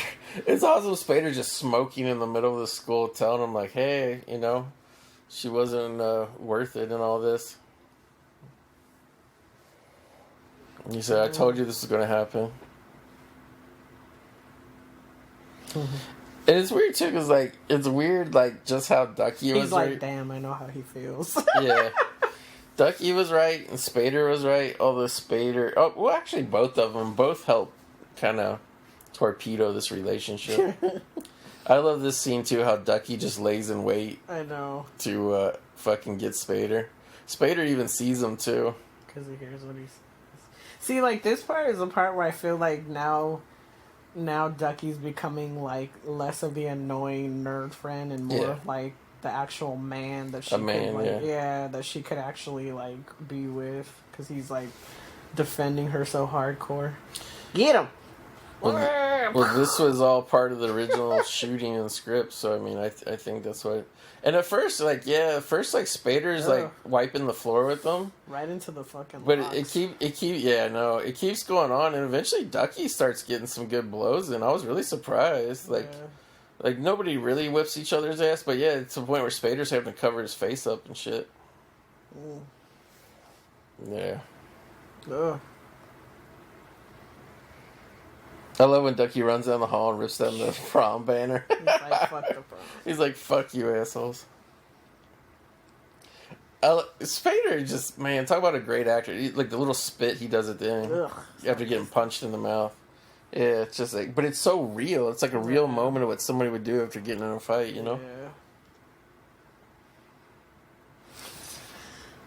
That's why, there's even kind of a little, she's like, do I have the right house? Yeah, because the guy, a real, a normal guy. Yeah, basically Blaine's older brother answers the door.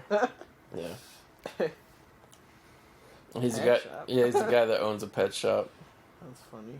Yeah. Shake her tail feather. It seems like he's been out here for an hour waiting for her to get ready. And it's hilarious too, because you can imagine all her outfits before. She had big crazy hair, really heavy makeup, and this one she's just listening to the radio and dancing around, and she's just wearing the most normal clothes. Yeah. She's kind of turning normal though. She's found a normal guy. It's funny because lately there's been the style of this where all the women are wearing blazers and pantsuits now, and I'm just kind of this movement of women trying to be in the same position as men and all that. It's it's not original. Yeah. Women were doing this back then, dressing like men. See her with the shoulder pads. Yeah. It's just because there have been so many times lately where we've watched performances. Well, I guess really it was all from the New Year's performances. Yeah. Brandy was wearing a suit like this. Sierra was wearing the boxy suit. Sierra's was a zoot suit actually. Yeah. And then I just recently saw something. Jennifer Lopez was wearing that. Yeah. But she was actually wearing it. I was watching because I was just going through all her videos recently. She actually has a video from years ago where she was wearing that similar outfit like that. So it's but Jennifer Lopez is a lot familiar with the 80s because of her dance background. But it's just this style of women not going into this woman stereotype of having to look beautiful in dresses and all that stuff. It's that was happening way before now. It's not a new thing, and I get so tired of everything now acting like it's the first time they're doing it in history. Everything was invented 5 minutes It's like ago. you can put on one of these movies at any time and see that you guys are not the originators of this, you know? Like, it just, I don't know. Yeah. And I mean, I guess that's also a testament to say that things never change, because it's like the women back then felt the need to do that, and apparently women now feel the need to do that, but it's just the idea that everybody thinks they're doing everything now for the first time. Can't stand it. That was a side note. And, like, the whole point of the scene for, you know, to break down and cry to her friend here, Anna, that, you know, everything went wrong with the prom, but she still wants to go. She said, oh, you offered me your prom dress, so I want it, I need it. And I'm like, I think she meant for you to wear it. Yeah. Like, not to chop it into a million pieces the way you're going to do it. That was the first thing I thought of, too. I was like, oh, because, like, she told that story earlier of how, oh, my mom bought me this dress, and she was so happy and all this stuff. Well, she cherished it so much. I mean, the way she dressed up in it, it was, like, reliving the memory and all that. It's like, I'd be super pissed. And then she just chopped it up. Yeah. But, I mean, like... It's just, I mean, obviously you're not supposed to worry about that type of thing when you watch a movie, but it's totally, like, it bugs the shit out of me every time I see this movie.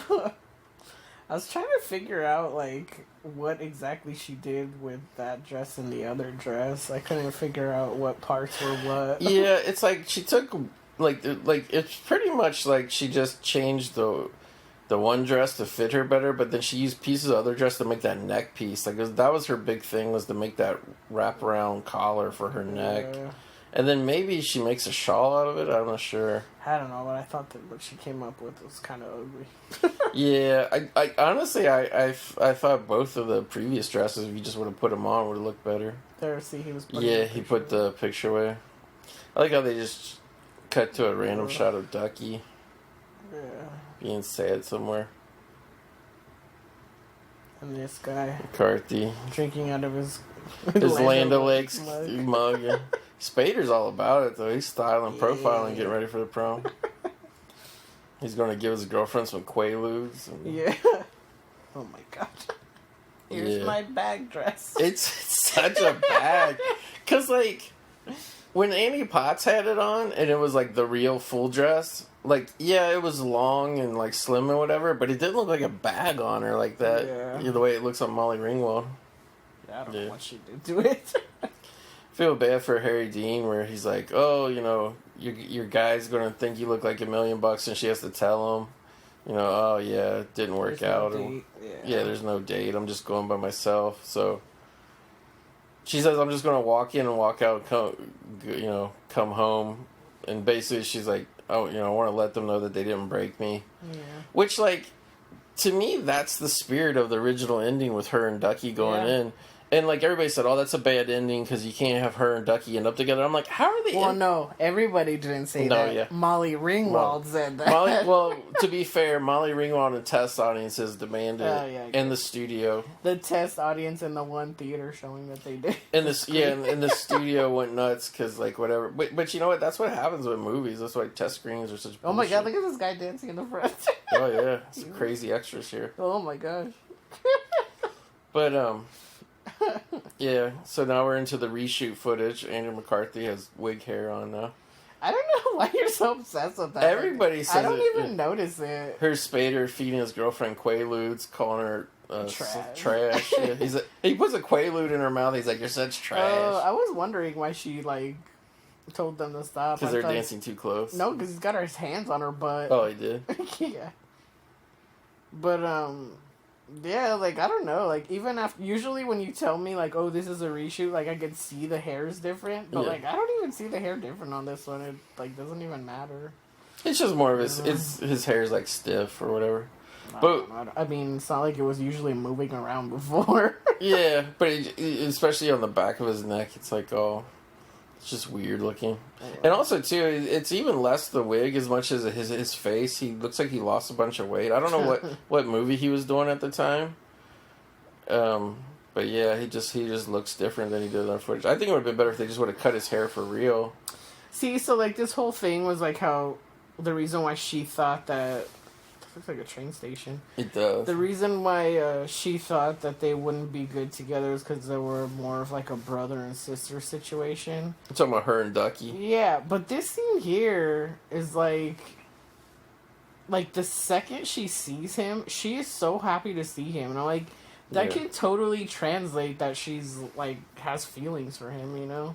Well, yeah, we should say too, like, the original version of the movie where she ended up with Ducky, and again, like, I still don't feel like it's like her and Ducky being romantic, whatever.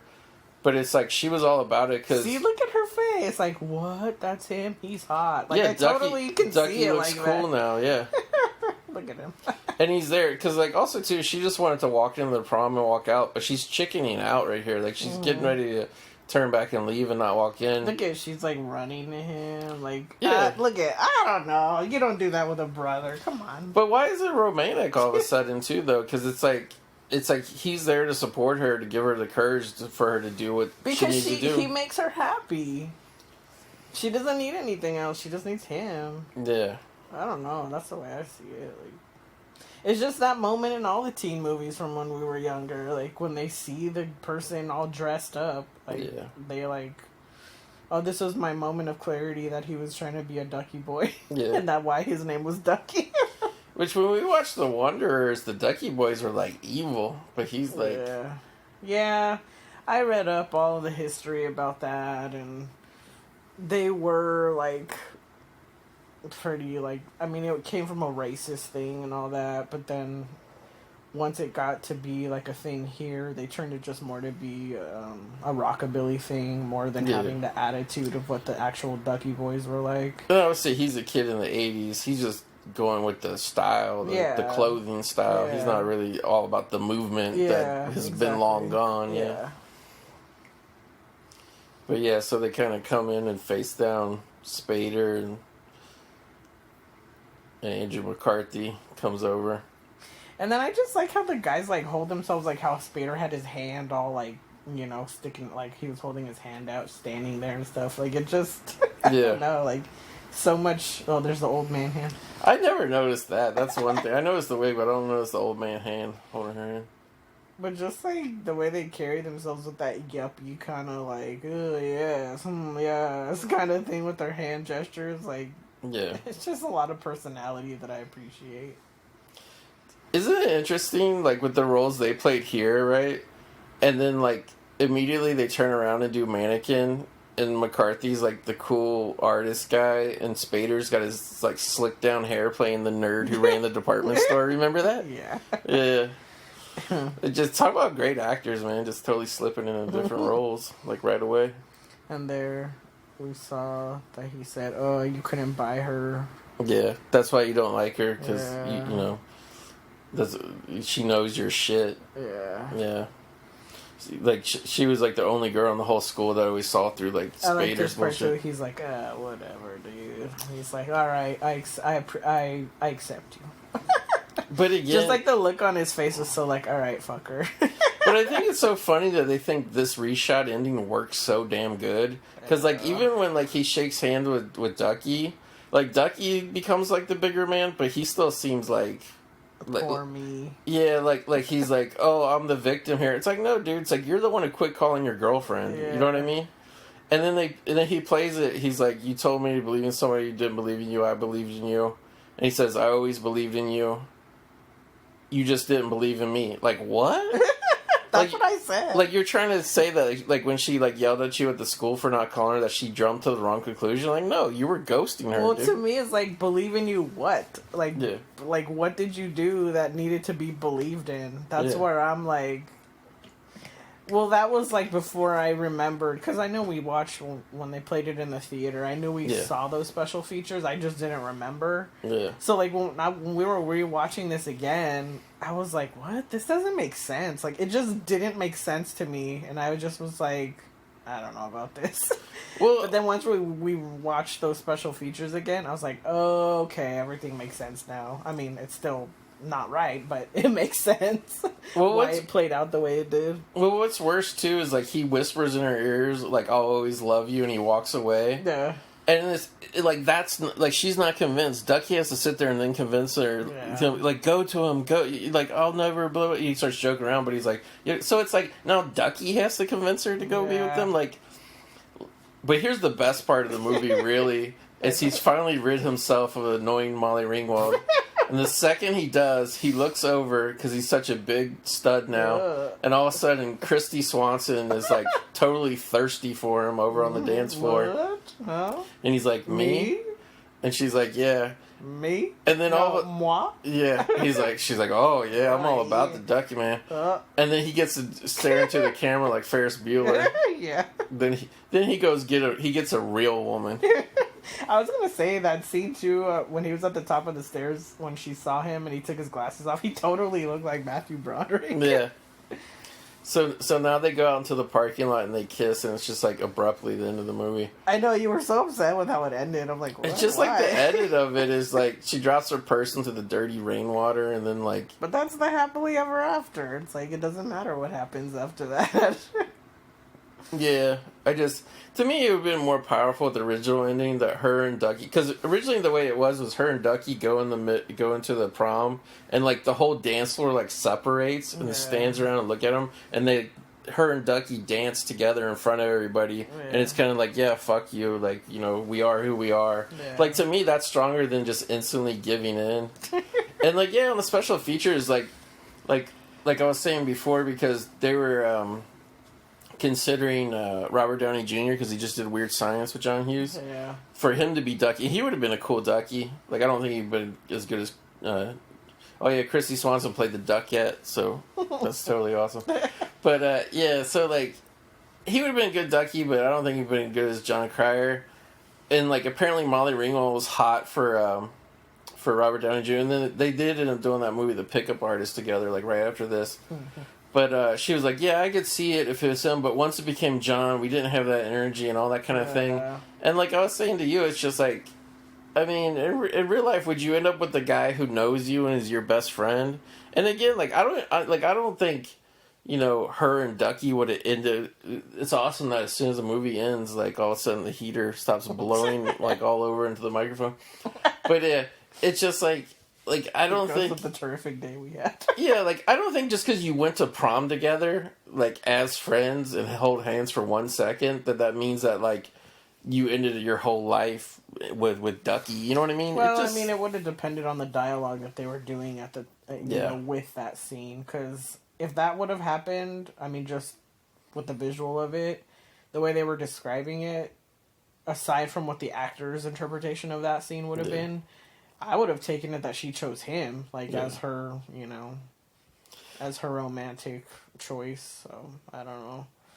Yeah, and, like, in the behind-the-scenes footage from, like, the original take, like, when they walk in, like, I don't know what they all say to each other, but, like, McCarthy does come up to her, and then, like, he just throws his hands up in there, and he walks away, like, he leaves her, like, he's, like, shaking his head as he walks away. Yeah, he's just like, yeah, whatever. It's like, yeah, like, I don't know, I think it's one of those things where at the time they're going off a test screening of what a lot of like probably 12-year-old girls wanted. Yeah, whoever was in that test screening, they ruined it. But I really think like those same 12-year-old girls grown up now, like I think when you're a grown up, and I didn't see this movie till I was a grown up. Like I mean, this movie came out I was like 9 years old. I wasn't going to see high school romance movies when I was 9 years old, you know. So I didn't see it like way later as an adult. It's probably like one of the last John Hughes movies I actually saw, and I ended up just falling in love with it just because I think the character work and the writing is so good. All the stuff I talked about. But yeah, I think those same 12-year-olds, like when you're an adult, like you're like no, like the real story is that like you don't let that guy treat you like shit and then just immediately run back into his arms. You know what I mean? Yeah, as a teenager watching it, you're all about the like hunky, attractive guy or whatever. But then once you get older, you'd be like Iona and be like, oh, like I can see, have like, some self-respect. Dump that fool. Like Ducky has more passion for me. Let me choose him. Yeah, I mean, in the movie, the grown woman like sees the worth in Ducky that Molly Ringwald can't, just because she wants to get her heart broken. And like, you know, it's like, I get it. It's a movie, and he told Spader to fuck off and all that. But the next day or a week later, if he was that weak before, he'll just go back to being that weak. You know what I mean? Yeah. I think that's really what it was that annoyed me about him was that he just seemed so like weak, like Yeah. like lame, like he had no. And I mean, again, I don't know what it's like having a lot of money, obviously, and living under pressure of rich standards and all that by your parents, but Yeah. I don't know. He kind of seemed pathetic to me, so that's why I was like, by the end, I was like, yeah, it was all about Ducky. Well, yeah, Actually, I was kind of all about Spader too. Yeah, Spader. Because he seemed like he was genuinely hurt every time he saw them together. I was like, oh man. It's like he might have been an asshole, but at least he got jealous. Like, yeah. Yeah. But, there's just something, too, like, with the reshot ending. Like, I don't like the way it visually looks. Like, how, like, McCarthy, like, immediately goes up to them. Like, it's not like they go into the prom and they spend some time and then eventually he makes up the courage to, like they should have played that scene, like, for a beat longer. Because, like, the way he just walks straight up to them the second they walk into the prom, it's almost like Ducky is just there to present her to him. Like, to bring her, like, from the hallway into him. And I'm just like, it's kind of like... I don't like it. It never sat well with me. And like I like the end shot, like the way it looks. They're outdoors kissing. I mean, actually, they're not outdoors. They're actually indoors, but it's meant to be like a parking lot. Oh, yeah. But yeah, just the way they got there, and it's like I don't know. It's like when you like we said, like you watch this movie like you don't really know where it's going at first.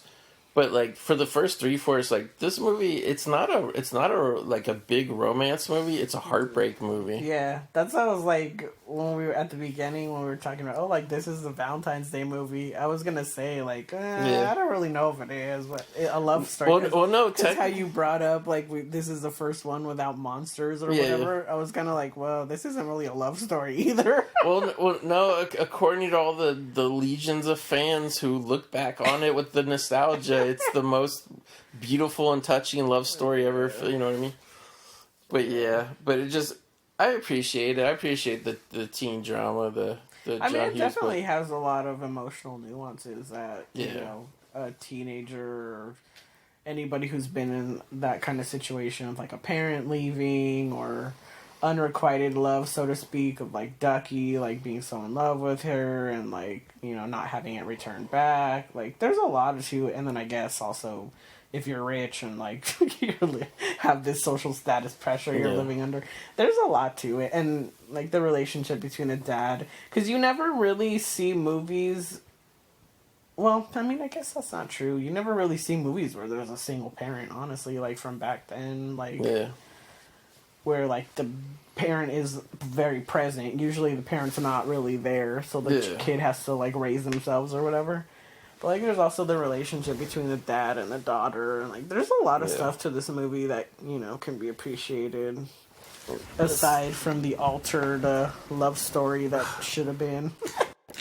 Yeah, but it's kind of interesting though, because I feel like I always liked this movie, but I feel like my reaction or whatever to it is it kind of changes, because like it used to be when I would watch it, like I actually liked the ending, like I like how like fairy tale ending it was. So like when I first watched it, I was like the 12-year-old girl being like, oh, it ended nice, you know what I mean, whatever. But then like like the more I watch it and like the more I pick up on all the nuances of the movie, like to me, like even the part like where she walks up to the prom and Ducky's there, and like if they just would have walked into the door and the movie would have ended, like I would have been happy, you know what I mean? Yeah.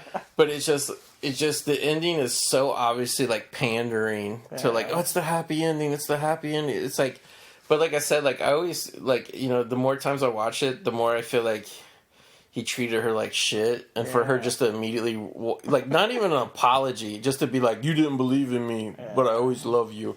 You know what I mean? Like, like, I don't see it. And like, nobody really ever, like, comments on that. I've never heard anybody really comment on that. Well, it's funny, because it's like, there's a lot of these movies that, like, I mean, obviously, you're watching them because you like them, and I'm not familiar with them at all, because, like, either I've never seen them, or I have my opinion about them if I have seen them. Yeah. So, like, I really try not to, like, say anything about, like, how I'm feeling about stuff. But on this one, I couldn't help it. Like, I was just like, what? Like, that doesn't, like, it was just too obvious how much sense it didn't make to where I was like, I don't know about this guy. Like, it didn't seem right. And, like, I don't know. There were a couple scenes, too, where she, like, she wasn't really exactly clear about, you know, it was really just that one scene that it took forever for her to finally say, like, I don't want you to know where I live or whatever. Because she was poor. Yeah, but, like, at that part, I was just like, the guy was already, like, driven crazy. I was already driven crazy by the time she finally shouted it out. But, Yeah.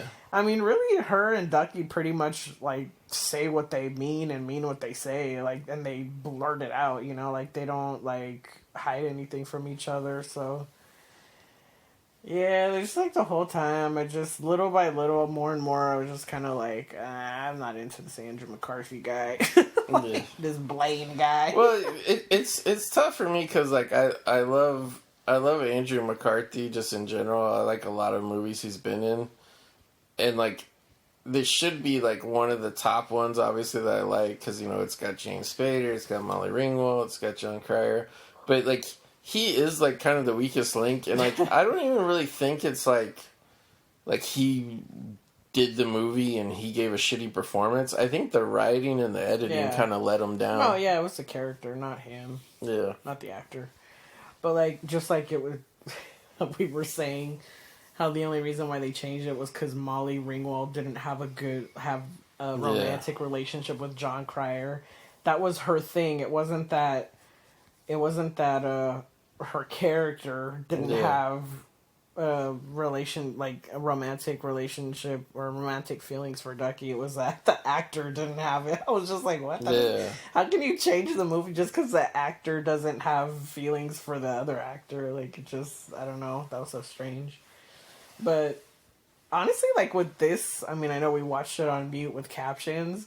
But, like, this time, like, we just saw it a couple days ago, but, like, this time I was really kind of, like, feeling bad for Spader when we watched it now. I don't know. He's pretty red. Like, it's one of his best performances.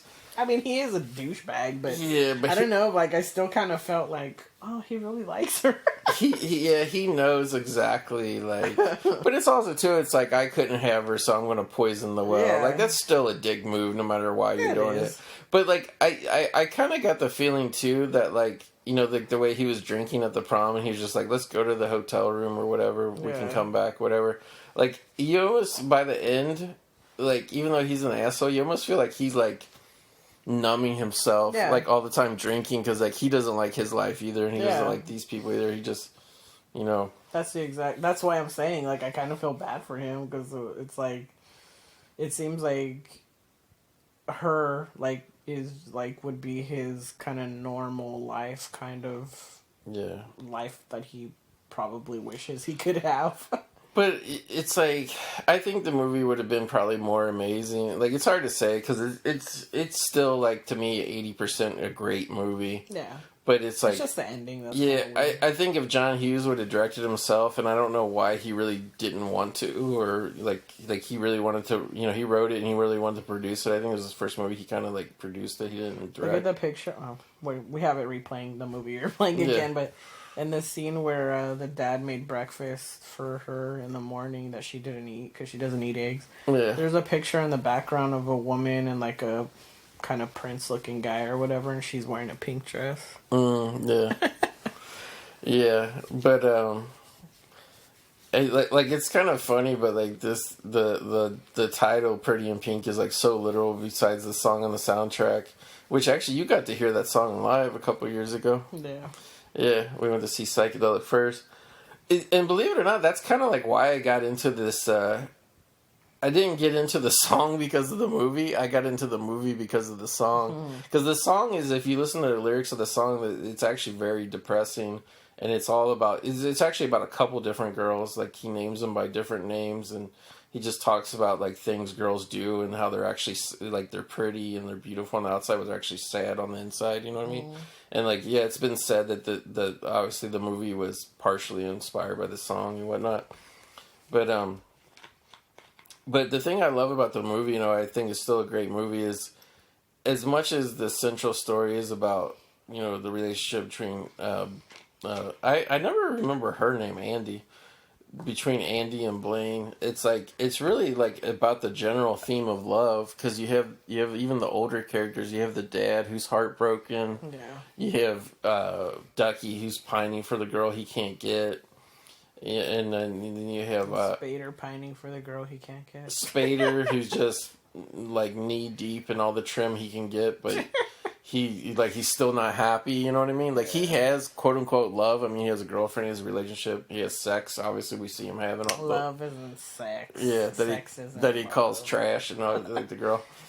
But it's like, and he then loves her. He loves her. Yeah, and then like Andy. with Iona, it's like, you know, she's trying to find the right guy. She's going through a bunch of different guys. Yeah, so it's like, yeah, that's why it's a great movie. It would be a shallow movie if the only love element was the relationship between them two, and it was just be one of them corny things of like it's usually the boy from the wrong side of the tracks in these movies, but in this case, it's the girl from the quote unquote wrong side of the tracks or whatever, Yeah. But I think that's why it's actually great movies. You have all these these characters and great actors playing them, and just it all ties together. And like that's why like I always say, like, some of my favorite scenes are the ones with either Harry Dean Stanton or Annie Potts, and it's just like, and Spader too. But even though Spader's kind of known for playing this type of character, but it's still one of his best performances. But like, yeah, just the whole cast to me is what makes it great. And just like, unfortunately, it kind of has a nonsense. It's put it this way. It's a kind of serious kind of drama thing that has a cheesy Hollywood ending. Yeah. Because it had to. It was a studio mandated that it had to. By the way, it was funny because, like, I remember when we were watching it, and they showed that one scene when they were in the classroom, like, at the beginning, when the girls are making fun of her and how she dresses or whatever. I was looking at the other classmates in the room. Yeah. Like, I remember when Dawson's Creek came out, and everybody was like, oh, they were making fun of it because they're like, oh, that's 20-year-olds playing high school kids. Yeah. Like, I was looking at the classroom and all the other supposedly kids that were in that. Those people looked like they were 30 years old. And yeah. I was like, oh my God. It was funny. And, and like, I'll be honest, like, with the rise of Tom Holland and Zendaya and, everybody has to be young to play young. Like, I actually like the way it was in the 80s and 90s when people were, like, in their 20s and 30s playing high school kids. Well, because it gave them more, like, nuance. Like, they weren't played out like they were young and, like, dumb. Like, they were played out like they had, not experience, but just a more wider way of thinking about things. I'll always take better actors. Not wider in the color, but wider as in a bigger spectrum of thought. Yeah. But, like, I always take better actors playing too young a character. Just like when you watch The Wanderers, like, none of those guys look like they're in high school, but it's still a great cast, you know what I mean? Yeah. But, yeah, the movie's been long over with, but obviously there's so much to talk about. But I guess there's one last thing I'm curious to throw your way to see what your reaction is, because I think it's, like, absolutely ridiculous. But about 10 to 15 years ago, there was a thing that started around this movie where everybody said, you know what, Ducky's actually really gay. Yeah. And that got going forever. And I'm just like, is it because, like, John Cryer was so young looking and fresh face looking? He does do some gestures that are kind of like that stereotypical, the way now when people impersonate a gay person, they kind of raise their voice a little bit to that sound. And the way he gestures with his hands, I'm gesturing my hands. You can't see it, but I'm gesturing my hands. He kind of does move a little bit feminine. Yeah. But I mean, I think he was just moving in the way of like how Spader holds his hands, and it's just that kind of like, oh yeah, it's kind of, and you're like moving your hands around like the way you think they would do it, like. But I mean, there, believe it or not, there are heterosexual people in real life who aren't the most masculine. I mean, like look how many basketball players have limp wrists and stuff. Like you see during games, the way they hold themselves and stuff. Like it just happens, like things like that. And like like I don't know if Cryer was like kind of playing around with that idea maybe when he was like doing the character, but clearly by like I don't think so. By the story standards though. Because he's so in love with Molly Ringwald. Yeah. And then, like, it's like then the second he sees Christy Swanson looking at him, he gets Yeah. excited. Like, Yeah. there's no way in the actual context of the story that Ducky is a gay character. Yeah. Because I mean, I do remember thinking, like, when we were watching it, I was like, oh, he's acting kind of, feminine, like, the way he's moving, but it wasn't, like, a big thing where I was just like, oh, that's just the way he's acting. Like, it just wasn't, it's just a way of moving. Like, it's that, I don't know. I never went that way, though, in my thinking of that he was possibly gay in any way. He's also playing a young, wiry, energetic boy. Yeah. And, like, to be honest, though, like McCarthy's not really masculine at all in this. And Spader, as much of a evil douchebag as he is, he's pretty foofy with his clothes and the way he walks and, like, you know what I mean? But it's just... Where he holds a cigarette. I mean, I'm sure you know what I'm talking about, but, like, you know how... I mean, I guess you don't really see it that much, because now people they have their hands upwards when they're talking and doing gestures with their hands, like...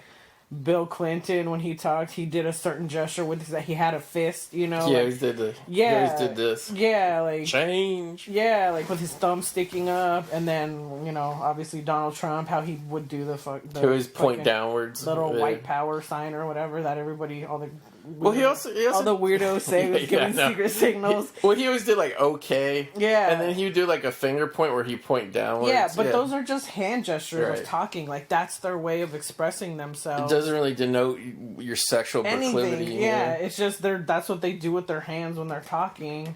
And so back in the day, there was a thing of like Sammy Davis Jr., which is who he would be, copying. Yeah, when they would talk, they would have their hands hanging and just kind of, and kind of like gently pointing when they were talking about stuff. Yeah. That's what that's what he was doing, because at that time, those were the people that were the comedians that you looked up to, or the singers that you looked up to that were cool, you know? Because he literally performs in this movie, like when he lip syncs the Otis Redding song. Yeah. Like he's a very theatrical person. Yeah. In the context of the movie. It's more of a being aware of pop culture. Yeah. And, knowing like what they were trying to portray. So this whole thing of like, all of a sudden, everyone in history is gay now. It's just like, give me a... But it's... Yeah, it's just like... That's getting put on everything now. Yeah, everything. Like, even when it doesn't make sense. Yeah. It's like...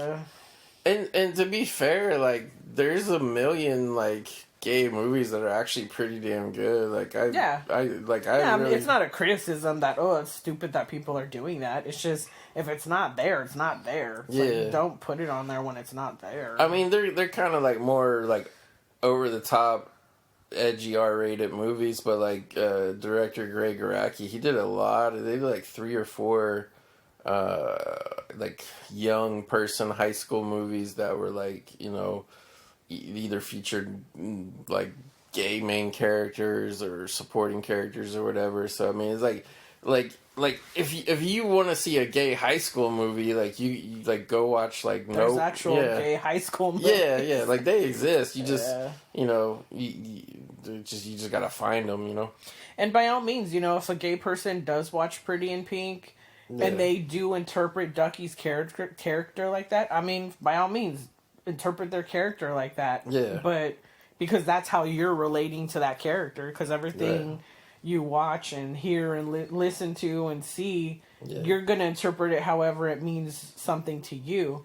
But for like a mainstream thought idea of like, oh, I'm Pretty in Pink, Ducky is gay, like... Yeah. As a broad, like, kind of statement, it's kind of like, no, that's not really, like... Well, I also think, honestly, I think a little bit, too, is, like, people don't really understand the times.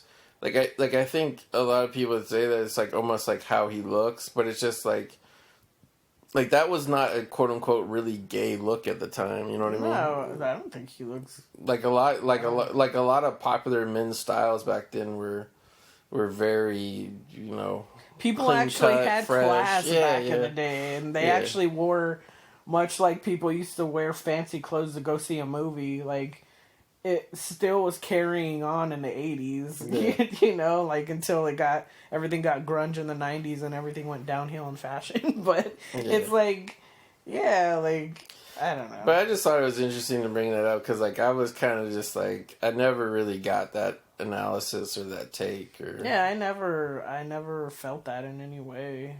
Yeah. Yeah, we gotta watch this dance scene again. I like it. From that says Dweezil. What is that? Well, that's funny. It's, pick of the week.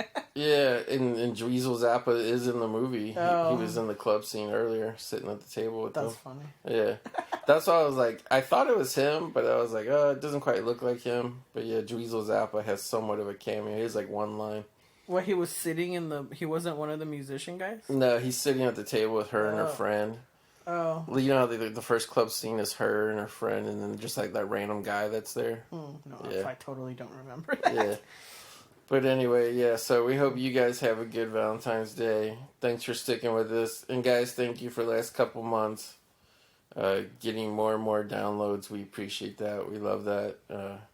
It's nice to know that your episodes, not just your newest episode, but all your episodes will be listened to for a long time to come. So anyway, that's it. I think we talked about every possible angle you could talk about Pretty in Pink with. Like, I think we broke it down and then some. But guys, for this Valentine's Day, don't be afraid to bring out your inner Ducky. Yeah. Everybody could be like Ducky. All right, everybody. Thanks a lot for listening, and we see you right back here again soon in the Movie Graveyard. You're listening to the Electronic Media Collective Podcast Network. For more great shows, visit electronicmediacollective.com.